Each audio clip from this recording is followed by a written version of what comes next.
আল্লাহ এত মাস খাওয়ালেন, আল্লাহর জন্য তো কিছু সময় দিতে হবে নাকি বাবাজি? প্রত্যেকটা ধর্মে রোজা আছে, আমরা রোজা বলি, তারা উপোস বলে, উপবাস বলে, বলে না? বলে না। কিন্তু প্রতিটা ধর্মে আছে, সিস্টেম আলাদা, নিয়ম আলাদা। আল্লাহ রাব্বুল আলামিন কোরআন মাজিদের ভিতরে বলেন, ইয়া আইয়ুহাল্লাযীনা আমানু কুতিবা আলাইকুমুস সিয়ামু কামা কুতিবা আলাল্লাযীনা মিন ক্বাবলিকুম লাআল্লাকুম তাত্তাকুন। মনোযোগ দিয়ে এবার শোনেন, আমি তাফসীর শুরু করছি কোরআন থেকে। আল্লাহ রাব্বুল আলামিন বলেন, ইয়া আইয়ুহাল্লাযীনা আমানু, ও ঈমানদারগণ, কুতিবা আলাইকুমুস সিয়াম, তোমাদের উপরে রমজানের রোজা ফরজ করা হলো, কামা, যেইভাবে, কুতিবা আলাল্লাযীনা মিন ক্বাবলিকুম, তোমাদের পূর্ববর্তীদের উপরে যেইভাবে রোজা ফরজ করা হয়েছিল। এইটুকু আয়াত আমরা তাফসীর করি। তাহলে এইটুকু আয়াতের সারমর্ম কি বুঝলাম আমরা?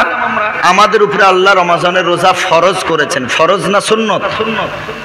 রমজানের রোজাটা সকলে বলেন ফরজ না সুন্নত? ফরজ রোজা। ফরজ মানে অনিবার্য, বাধ্যতামূলক, করতেই হবে, ছাড়ার কোনো অবকাশ নাই। দ্বিতীয় অংশে আল্লাহ রাব্বুল আলামিন বলেন, কামা কুতিবা আলাল্লাযীনা মিন ক্বাবলিকুম লাআল্লাকুম তাত্তাকুন। আল্লাহ দ্বিতীয় নম্বর পারাতে আল্লাহ রাব্বুল আলামিন সূরা বাকারাতে বলেন, তোমাদের উপরে রোজা ফরজ করা হলো যেইভাবে তোমাদের পূর্ববর্তীদের উপরে রোজা ফরজ করা হয়েছিল। তার মানে এই আয়াত দ্বারা বুঝতে পারলাম, রোজা শুধু আমাদের উপরে ফরজ না, রোজা আমাদের পূর্ববর্তী নবী, আমাদের নবীর পূর্বের নবী, তাদের উম্মতের উপরেও রোজা ছিল ফরজ। সুবহানাল্লাহ পড়েন। কারণ আল্লাহ সেই কথাটাই বললেন, কামা, যেভাবে, কুতিবা আলাল্লাযীনা মিন ক্বাবলিকুম লাআল্লাকুম তাত্তাকুন, তোমাদের পূর্ববর্তীদের উপরে যেভাবে রোজা ফরজ ছিল সেইভাবে তোমাদের উপরেও রোজা ফরজ করা হলো। সুবহানাল্লাহ। তবে পূর্ববর্তীদের উপরে রমজানের রোজা ফরজ ছিল না,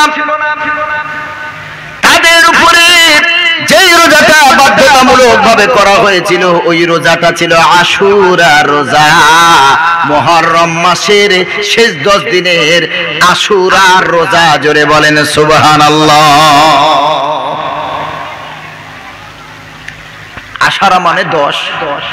এই আশুরার রোজা মুহররম মাসের, আরবি মাসের প্রথম মাসের নাম কি বাবাজি? মুহররম। আমরা অনেকেই জানি না। মুহররম মানে যেই মাসে আল্লাহ হারাম করেছেন, হত্যা করা হারাম, ঝগড়া করা হারাম, গালাগালি দেওয়া হারাম, রক্ত বার করা হারাম,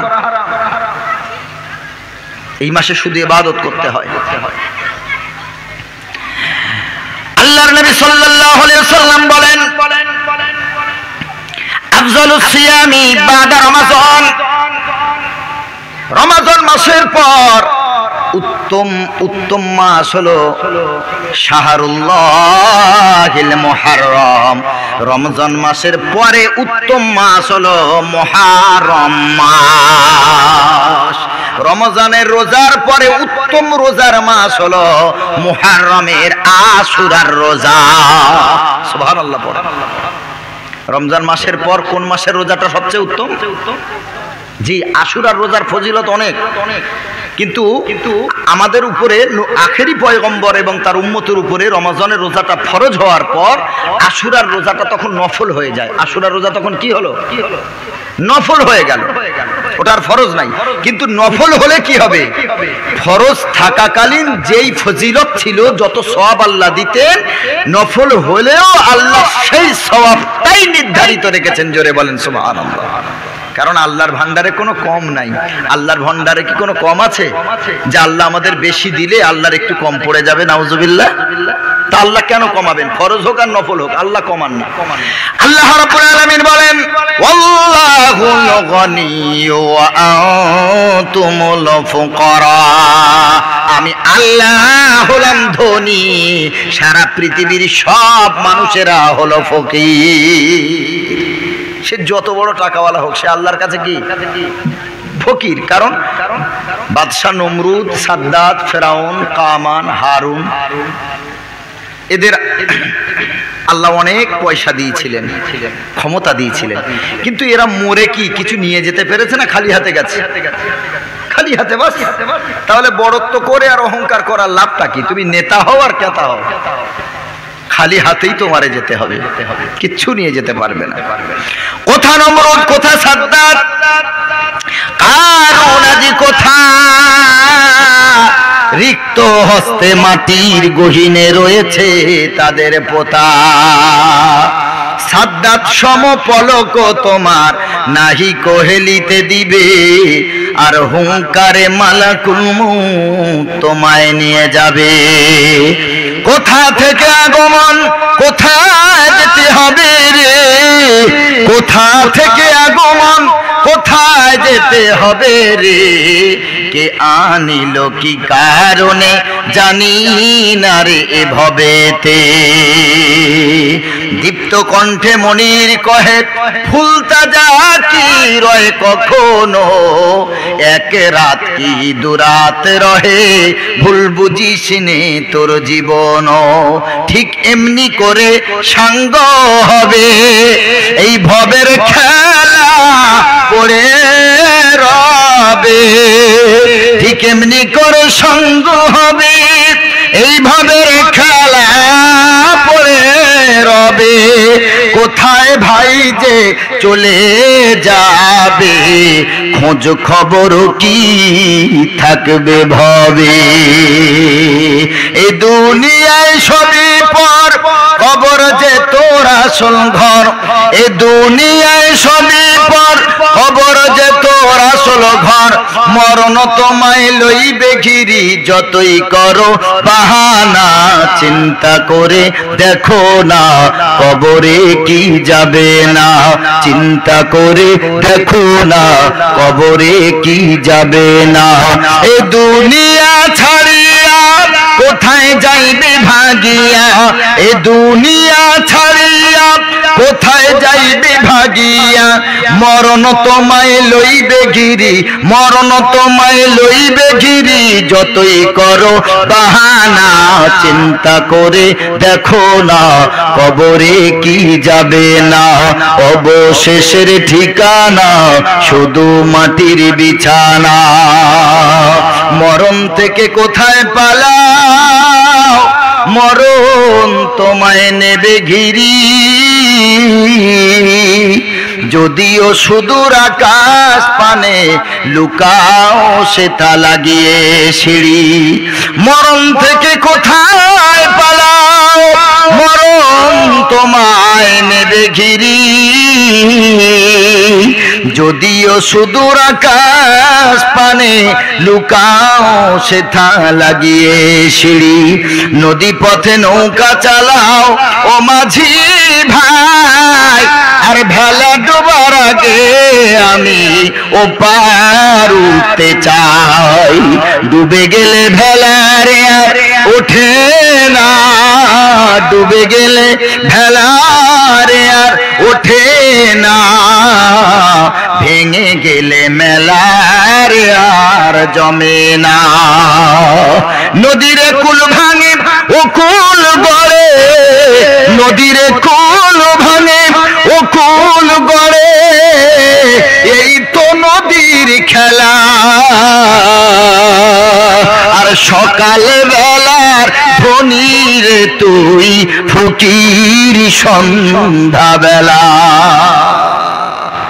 এ দুনিয়াতে সকলকে ফকির হয়ে কবরে যেতে হবে। কেউ আমরা দুনিয়াতে যতই বেলাল্লাপনা করি, জাগাজি লাগানে কি ये दुनिया नहीं है, ये इबरत की जात तमाशा नहीं है। এই দুনিয়াতে আল্লাহ তাআলা পাঠিয়েছেন বেলাল্লাপনা করার জন্য না, আনন্দে আত্মহারা হয়ে নামাজ কালাম ছেড়ে দুনিয়াটাকে ভোগ করার জন্য আল্লাহ পাঠায়নি। शेख सादी रहमतुल्लाह अलैह बोलছেন जगाजी लगाने की ये दुनिया नहीं है, ये इबरत की जागा तमाशा नहीं है। এই দুনিয়াতে থেকে নিজের জীবনকে আত্মশুদ্ধি করে নাও, চরিত্রবান হয়ে যাও, নবীর আদর্শে আদর্শিত হও। দুনিয়া থেকে যদি কিছু নাম কামাই করে যেতে পারো, এমন জীবন তুমি করিও গঠন, মরণে হাসিবে তুমি কাঁদিবে ভুবন। এমন আমরা জীবন আদর্শ নিয়ে কবরে যাব, মরে যাওয়ার পর এলাকার মানুষ যেন বলতে পারে, আরে কি অমূল্য সম্পদ, অমূল্য রত্নটাকে আমরা আজকে হারালাম। বর্তমানে মানুষ মরে গেলে মানুষ আরো বলে মরেছে ভালো করেছে, বেঁচে থেকে যা জ্বালিয়েছে মরেছে বাবা ভালো। আমাদের আদর্শ তো এই অবস্থা, বাপ যেমন সন্তান তেমন, শিক্ষক যেমন ছাত্র তেমন। ভাইরা আমার, এই আমলের মাশাআল্লাহ রাব্বুল আলামিন দিয়েছেন। আল্লাহ রাব্বুল আলামিনের রাসূল সাল্লাল্লাহু আলাইহি ওয়াসাল্লাম বলেন, রমজান মাসের রোজার পরে মুহররম মাসের রোজা আল্লাহর কাছে শ্রেষ্ঠ। আল্লাহর নবী সাল্লাল্লাহু আলাইহি ওয়াসাল্লাম কোরআনের মাধ্যমে আমাদের জানিয়ে দেন বান্দারে, তার মানে মুহররমের রোজা যেহেতু রমজানের পরের স্টেজ, পরের জায়গা, তার মানে রমজানের রোজা হলো 1 নম্বর। তোমরা কশিনকালে রমজানের রোজা ছেড়ে দেবে না। যদি রোজা করো তবে শোনো, লাআল্লাকুম তাত্তাকুন, তোমরা মুত্তাকি হতে পারবে, খোদা ভীরু হতে পারবে। তোমরা এমন করে মুত্তাকি হতে পারবে, আল্লাহর ওলি হতে পারবে, খোদা ভীরু হতে পারবে। রমজান যদি ছেড়ে দাও তো মুত্তাকি হতে পারবে না, ইমানদার হতে পারবে না, আল্লাহওয়ালা হতে পারবে না। রমজানের রোজার পরে পরে আল্লাহ মুত্তাকি হওয়ার কথা বলেছেন। তার মানে বোঝা গেল রোজার মাধ্যমে আল্লাহ রাব্বুল আলামিন গুনাহ মাফ করে খোদা ভীরু আল্লাহ আমাদের বানিয়ে দেবে। না হলে তো রোজার পরে পরেই মুত্তাকির কথাটা আসতো না। আল্লাহ রাব্বুল আলামিন এই কথাটাই বলেছেন। আল্লাহ তাআলা বলেন, লাআল্লাকুম তাত্তাকুন, তোমরা মুত্তাকি হও। রমজানের রোজা যদি ঠিকভাবে করতে পারো, কেউ ছেড়ে দেবে না। কারণ রমজানের গুরুত্ব আল্লাহর নবী সাল্লাল্লাহু আলাইহি ওয়াসাল্লাম বলেন, মান সামা রমাযানা ঈমানান ওয়া ইহতিসাবান গুফিরা লাহু মা তাকদ্দামা মিন যামবি। আল্লাহর নবী সাল্লাল্লাহু আলাইহি ওয়াসাল্লাম বলেন, রমজানের রোজা যে করলো ঈমানের সাথে এবং সওয়াবের আশায়, নবীজি আমার বলেন, গুফিরা লাহু মা তাকদ্দামা মিন যামবি। রমজানের রোজা যদি কোনো আল্লাহর বান্দা বান্দি সবগুলো রাখে গো, আমার নবীর সহিহ হাদিস বর্ণনা দেয়, তার জীবদ্দশার সব গুনাহগুলি আল্লাহ রমজানের ওসিলায় ক্ষমা করে দেবে। রোজা রাখবেন না ছাড়বেন গো আব্বা? কি গো যুবকেরা, কাজ করে যুবকরা, কষ্ট করে, ছেলেরা পরীক্ষা দেবে, রমজান মাসে পরীক্ষা পড়েছে, ওর মা বলছে তোর রোজা করতে হবে না।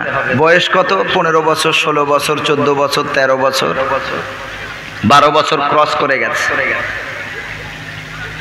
চিন্তা করেন, মারা বলছে, অথচ মা রোজা করছে, বাপও রোজা করছে, সন্তানকে বলছে এই রোজা করার দরকার নেই, পরীক্ষা দিবি, তোর পড়াশোনা আছে। মানে পরীক্ষা দেওয়ার জন্য বিশাল একটা চাপের কিছু। আমি যে বছর বিএ সেকেন্ড ইয়ার পরীক্ষা দিয়েছিলাম, ওই বছর রমজান মাস ছিল এবং আমার খতম তারাবিও আমি পড়িয়েছি। কই আমরা তো হাফেজ আলেম হয়ে একটাও রোজা ছাড়তে হলো না। তোমার ছেলে মেয়ে ছাড়তে হয় কেন? কারণ সারা বছর তোমার ছেলে মেয়ে পড়ে না। যদি বলেন পরীক্ষা কটা দিন পড়ে, জি না, তাও পড়ে না। তাহলে পরীক্ষা কটা দিন কাজ কি? শুধু জেরক্স করা আর মাইক্রো করা। কি কাজ বলে? কাজ আছে। সারা বছর পড়েনি তো পরীক্ষা কটা দিন কি পড়বে? ঘোড়ার ডিম। ও পড়ে কি এমন উদ্ধার করে দেবে?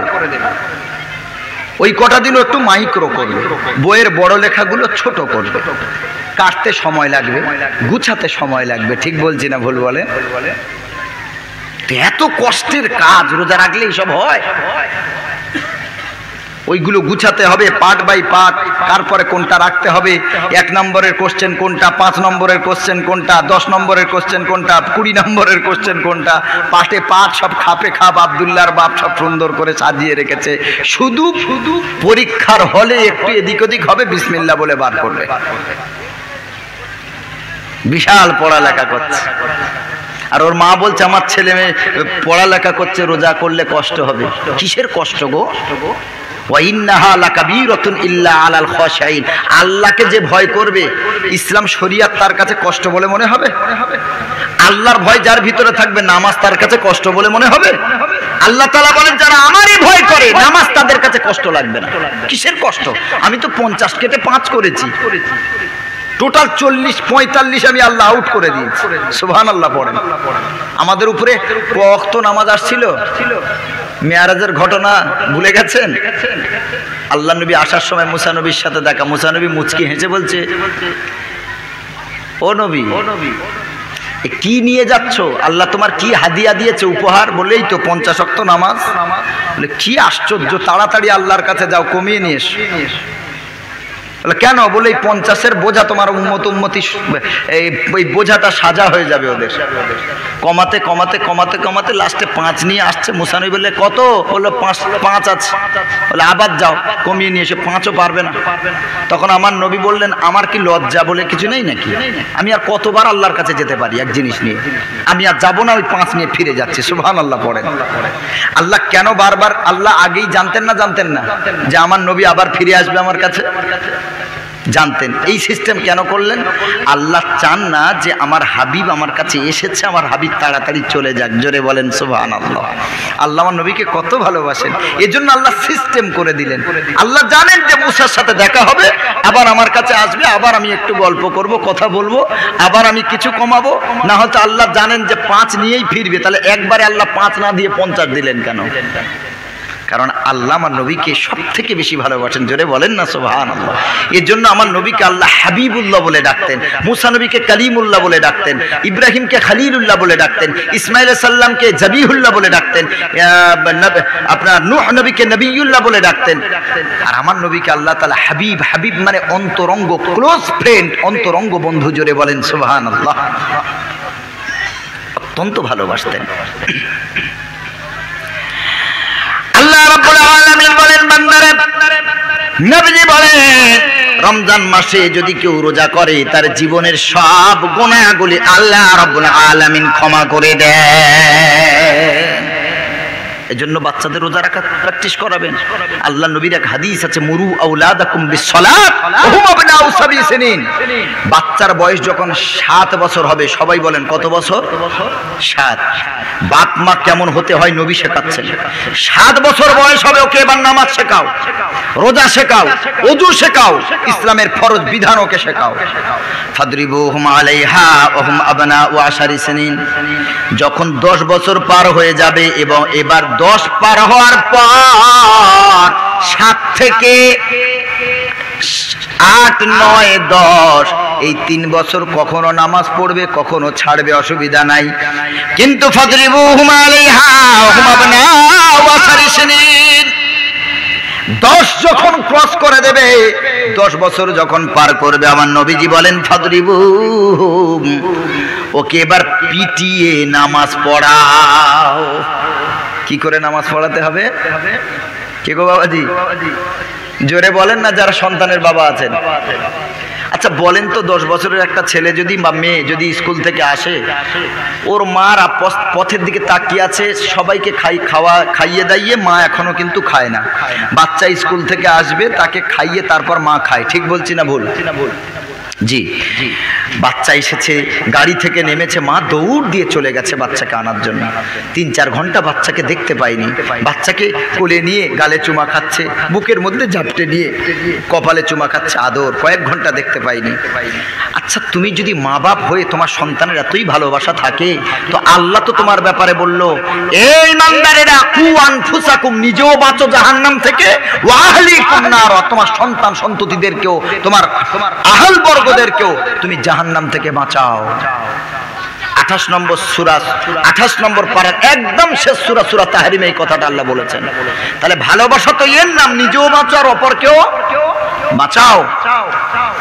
সন্তানকে কোনো মা তো আজ পর্যন্ত দেখলাম না, সন্তানটা স্কুল থেকে আসার সাথে সাথে 10 বছরের বেশি বয়স হয়ে গেছে সন্তানের, কোনো মা তো বলে না বাবা ব্যাগটা রেখে দে, আসরের সময় হয়েছে, আসরের নামাজটা পড়, মসজিদে চলে যা, যদি জামাত শেষ হয়ে যায় তো ঘরে পড়ে নে, আমি মা তোর জন্য ভাত রেডি করছি, খাবার রেডি করছি, আগে নামাজ পড়ে নে, তারপরে আমি মা তোরে খাইয়ে দেব। কি গো আপনাদের স্ত্রীরা বলে নাকি বাচ্চাদের? তো এই সন্তানগুলো, এই শয়তান, এই সন্তানগুলো খাজা আব্দুল কাদের জিলানী রহমাতুল্লাহ আলী হবে নাকি হযরত ইবলিস হবে, আল্লাহ ছাড়া কেউ জানে না। কারণ ওকে তো আপনি নবীর আদর্শ শেখাননি। আমার নবী বলছে 7 বছর থেকে ট্রেনিং দাও, নামাজ, রোজার, উজুর, নামাজের ফরজ, সুন্নত, এগুলো ট্রেনিং দাও। আপনি তো কিচ্ছু দেননি। এই অল্প বয়স, বড় হোক সব হবে। আরে অল্প সময় গাছ যখন ছোট থাকে ওই সময় তাকে ঘিরতে হয়, না হয় গরুতে খাবে, ছাগলে খাবে, ও যখন বড় হয়ে যাবে তখন আর ঘিরতে লাগে না, ওই এমনি ফল দেবে তখন। কথা ঠিক বলছি না ভুল? গাছ ছোট আছে এই সময় ওকে পরিচর্যা করুন, সার পানি যা লাগে সময় দিন, বড় হয়ে গেলে আর দিতে লাগে না। আপনি ছোটবেলাতে আদর্শ দিলেন না তো বড় হয়ে আদর্শ পাবে কি করে? শিক্ষকের নেই ইষ্টের টান, কে যোগাবে ছাত্রের প্রাণ? নবীজি বলেন 10 বছরের পরে ফাজরিবুহুম আলাইহা ওয়া হুম আবনাউ 10 সিনিন। 10 বছর পার হয়ে যাওয়ার পর পিটিয়ে নামাজ পড়াও, মেরে নামাজ পড়াও। নামাজ যদি না পড়ে ওকে মেরে নামাজ পড়াও। আমার নবী বলেন নাম্বার 3 আদর্শের কথা বাপ মাদেরকে আল্লাহর নবী শেখালেন, ওয়াফাররিকু বাইনাহুম ফিল মাদাজি। 10 বছরের মেয়েটা তার বাবার সাথে এক বিছানায় ঘুমাতে পারবে না, 10 বছরের ছেলেটা তার মায়ের সাথে এক বিছানায় ঘুমাতে পারবে না। দেখেন নবী নিষেধ করেছেন মানে নিশ্চয়ই কল্যাণ আছে।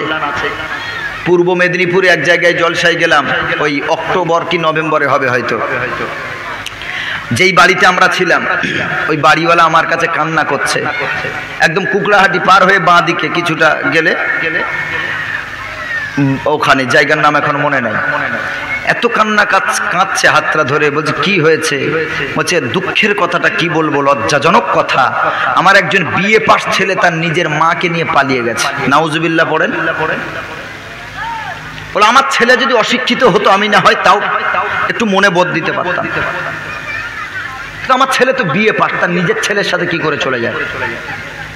আশ্চর্য কথা। সন্তানের সামনে মা পর্দা করেনি, সন্তানের সাথে অবলীলায় চলেছে একটা মা। আমার নবী বলেছেন 10 বছর যখন ক্রস করবে একটা মেয়ে বয়স, তখন ওই মেয়েটা তার বাবার সাথে গলা জড়িয়ে এক বিছানায় ঘুমাতে পারবে না। 10 বছরের ছেলেটা তার মায়ের সাথে ঘুমাতে পারবে না। রাসূলুল্লাহর হাদিস, রাসূলুল্লাহর হাদিস আমল যদি করেন, এভাবে যদি পিতামাতা হন নবীর হাদিস মেনে, আমি মনিরুল ইসলাম চ্যালেঞ্জ করে যাচ্ছি, আপনার সন্তান ইনশাআল্লাহ সুম্মা ইনশাআল্লাহ পথভ্রষ্ট হবে না, আদর্শবান হবে।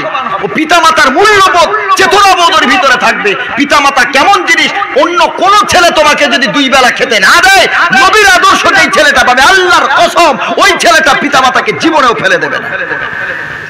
আজ পর্যন্ত সারা ওয়ার্ল্ড ঘুরে দেখান। আমি তো আজ প্রায় 8 বছর জলসা করছি, 8 বছর ধরে বলে আসছি চ্যালেঞ্জ করে যে প্রত্যেকটা জিনিসের ব্যতিক্রম থাকে, ওটা আলাদা। তারপরেও বলেছি দীপ্ত কণ্ঠে, আপনি একজন হাফেজ, একজন আলেমকে দেখান যার ভিতরে কোরআনের শিক্ষা আছে, নবীর আদর্শ আছে, আর ওই ছেলেটা তার বাপ মাকে খেতে দেয় না। 3টে সন্তান, 4টে সন্তান। অন্যান্য ছেলেগুলো বলে 12 মাস কেন একা টানবো? তোমার মেজো ছেলে নাই, খাওয়াতে পারে না 2 মাস? তোমার সেজো বেটা নেই, 2 মাস খাওয়াতে পারে না? তোমার ছোটটা নেই, 2 মাস খাওয়াতে পারে না? আমি একা তোমাদের কেন 12 মাস টানবো? বলে না, বলে না বাবাজি? আর লজ্জা থাকা উচিত। তোমার আব্বা মা যে তোমার বেঁচে আছে এটাই তোমার ভাগ্য, তোমার এটাই সৌভাগ্য। যাদের পিতামাতা নেই একটু গিয়ে জিজ্ঞেস করো পিতামাতা হারা বেদনা কাকে বলে। আরে তুমি টাকার গরম দেখাও, টাকা দিয়ে হজ করতে যাও, ওই হজ কবুল হতেও পারে, নাও হতে পারে। কিন্তু নবী বলছেন যারা পিতামাতার মুখের দিকে একটু মহব্বতের নজর দিয়ে দেখবে, এক নজরে একটা কবুল হজের সওয়াব। জোরে বলেন সুবহানাল্লাহ। যে হজ কবুল হয়ে যায় সেই হজের সওয়াব। আপনি টাকা দিয়ে বড় লোক হয়েছেন, কিসের টাকা কোনো খোঁজ খেয়াল নেই, ওই টাকা দিয়ে হজ করেছেন, 40 বার হজ করলেও কবুল হবে না। কিন্তু প্রত্যেকটা ঘরে যে মক্কা মদিনা আল্লাহ দিয়েছেন, প্রত্যেকটা ঘরে যে মক্কা মদিনা আল্লাহ দিয়েছেন, এই দুটোর প্রতি যতবার তাকাবেন ততগুলো কবুল হজের সব। জোরে বলেন সুবহানাল্লাহ। এক সাহাবী বলছেন, ইয়া রাসূলুল্লাহ, ইয়া হাবিবাল্লাহ, আপনি তো বললেন একবার যদি মহব্বতের নজরে আব্বা মায়ের দিকে তাকাই তো একটা কবুল হজের সওয়াব। আমি যদি 2 বার তাকাই, রাসূল বললেন 2টো কবুল হজের সওয়াব। আমি যদি 3 বার তাকাই তো 3টে কবুল হজের সওয়াব। আল্লাহর নবী সাল্লাল্লাহু আলাইহি সাল্লাম, ওই সাহাবী তখন বলছেন, ইয়া রাসূলুল্লাহ, আমি যদি 100 বার তাকাই, দয়ার মায়ার নবী মুহাম্মদুর রাসূলুল্লাহ সাল্লাল্লাহু আলাইহি সাল্লাম বলেন 100টা কবুল হজের সওয়াব আল্লাহ তোমার আমল নামায় লিখে দেবে। দেখেন তো 100 বার হজ কবুল হয়ে যায় যেই হজ। বাপ মায়ের দিকে নেক নজরে তাকালে যতবার তাকাবেন, কোটি কোটি বার তাকাবেন, আল্লাহ কোটি কোটি হজের সওয়াব দান করবেন। জোরে বলেন সুবহানাল্লাহ। সেই পিতা মাতাকে দুবেলা খেতে দিয়ে যেন কত বড় বোঝা হয়ে গেছে গো। অথচ একটা পিতা তার 6 সন্তান, 8 সন্তান, 10 জন সন্তান, 12 জন সন্তানকে একা পিতা চালিয়েছিল। কারোর হাতে ভিক্ষার থালা তুলে দেয়নি, ভিক্ষার ঝুলি তুলে দেয়নি। যতটুকু পেরেছেন, যত সাধ্য তিনি লেখাপড়া শিখিয়েছেন। নিজে না খেয়েছিল, তারপরেও বাচ্চার মুখে অন্ন দিয়ে বাচ্চার মুখে হাসি ফুটিয়েছে। একটা পিতা যদি 6টা সন্তান, তোমরা 6 ভাই বোন, 8 ভাই বোন, 10 ভাই বোনকে তোমাদের একা পিতা যদি রোজগার করে চালাতে পারে, তোমাদের 10টা ভাই বোন, 8 ভাই বোন, 6 ভাই বোন তোমার একা বাবার কাছে যদি বোঝা না হয়, তোমার ওই বাপ আর মা মাত্র দুজন তোমার কাছে বোঝা হলো কি করে? তুমি তো জোয়ান যুবক সুস্থ সবল মানুষ, কি জবাব দেবে তুমি? এই জন্য পিতা মাতা যাদের বেঁচে আছে, কোন ভাই খাওয়ালো, কে দেখলো না দেখলো দরকার নাই। আপনি সন্তান হিসেবে বলবেন, আব্বা মা যতদিন আমি বেঁচে আছি তুমি আমার কাছে খাবে। বলতে পারবো না ইনশাল্লাহ? যতদিন বেঁচে আছো আমি একা দেখবো। আব্বা মায়ের দোয়া কবুল হয়ে যায়। হযরতে বাইজিদ বুস্তামি রাহমাতুল্লাহ আলাইহি মায়ের দোয়াতে বিশ্ব ব্রহ্মাণ্ডের বুকে সবথেকে আল্লাহ ওলি হয়েছেন। জোরে বলেন সুবহানাল্লাহ। একটি গেলাস পানির ফলে বাইজিদের কোলে তুলে হাত তুলে মা বলে বাইজিদকে ওলি বানাও, হাত তুলে মা বলে বাইজিদকে ওলি বানাও। মায়ের দোয়া নাও হে মুমিন, মায়ের দোয়া নাও, বাবার দোয়া নাও হে মুমিন, বাবার দোয়া নাও। বিপদে পড়বে না তুমি যখন যেথায় যাও, বিপদে পড়বে না তুমি যখন যেথায় যাও। মায়ের দোয়া নাও হে মুমিন, মায়ের দোয়া নাও, মায়ের দোয়া নাও হে মুমিন, মায়ের দোয়া নাও। হযরত বাইজিদ বুস্তামি রাহমাতুল্লাহ আলাইহি মা শিশু ছেলেটাকে বলছে, বালক ছেলেটাকে বলছে, বাবা একটু পানি নিয়ে এসো। গিয়ে কলস ঢালতে গিয়ে পানি শূন্য, কলস শূন্য, পানি নাই। দূরে পানি আনতে গিয়ে একটু দেরি হয়ে গেল। এসে দেখে জনম দুঃখিনী মা ঘুমিয়ে পড়েছে। পানির গ্লাসটা নিয়ে মায়ের শিয়রের সামনে দাঁড়িয়ে আছে। আল্লাহর কসম, যতক্ষণ মা ঘুম থেকে না উঠেছে বাইজিদ বুস্তামি আল্লাহর বলি মাকে ডাকে নাই।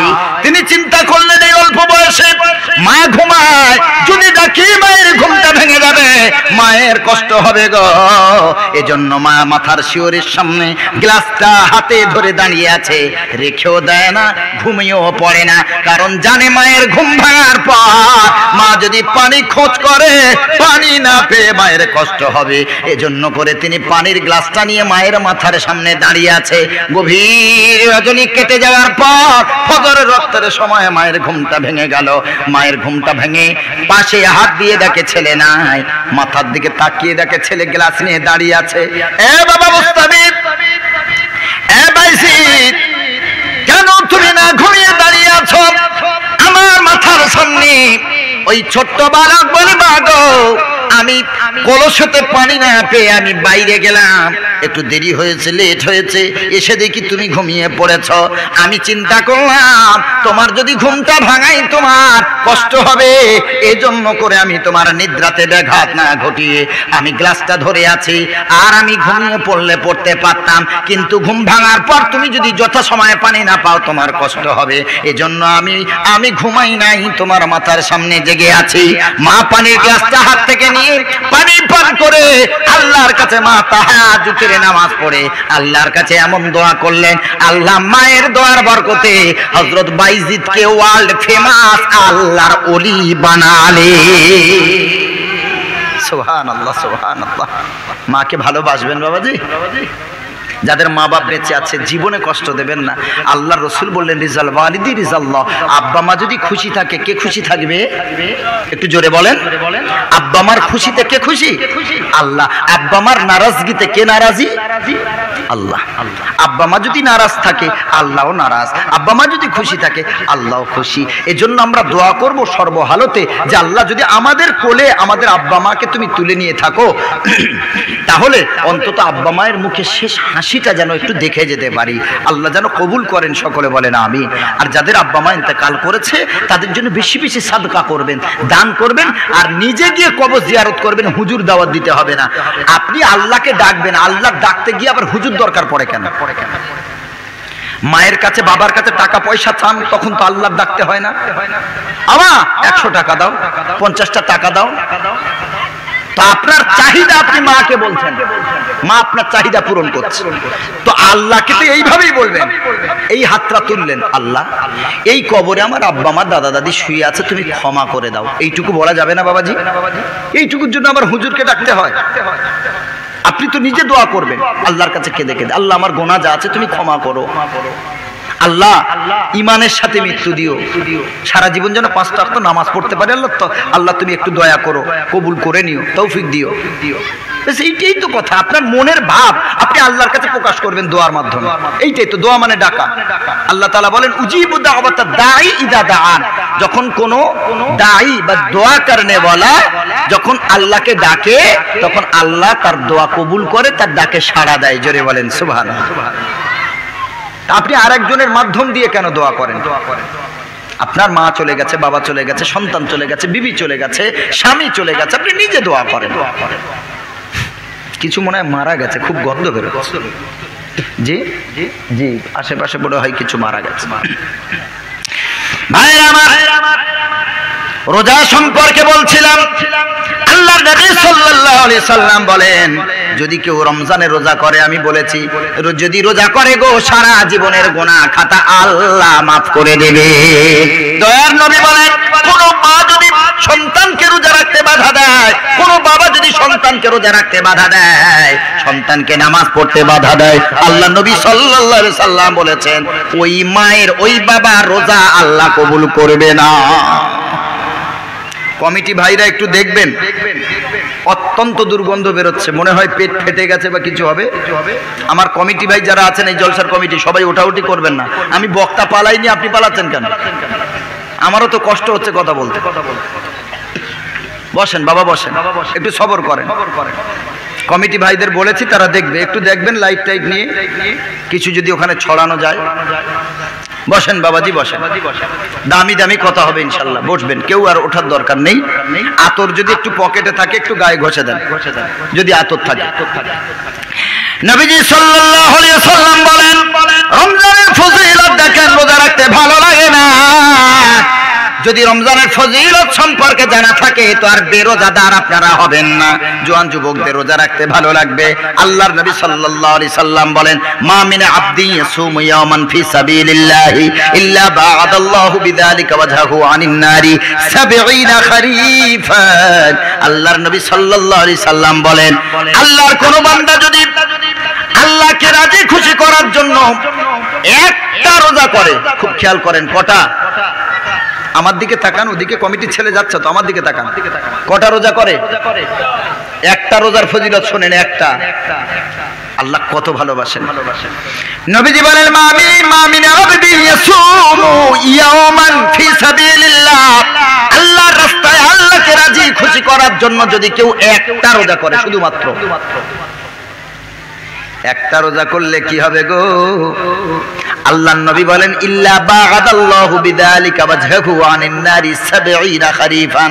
কিয়ামতের দিন, মুসিবতের দিন আল্লাহ ওই রোজাদারকে জাহান্নাম থেকে 70 বছরের দূরত্বে আল্লাহ তারে রাখবে। জোরে বলেন না সুবহানাল্লাহ, নারে তাকবীর, নারে তাকবীর।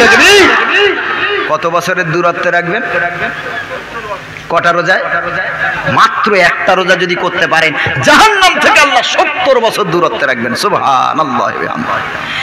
এই রমজানের রোজা যখন আসে, রমজানের প্রথম দিনে আল্লাহ রাব্বুল আলামিন রোজা যাতে শয়তানেরা নষ্ট না করে দেয়, আমার রব্বুল আলামিন শয়তানদের সুলসিলাতিল মারাদাত, সুলসিলাতিশ শায়াতিন ও সুলসিলাত মারাদাতুশ শায়াতিন।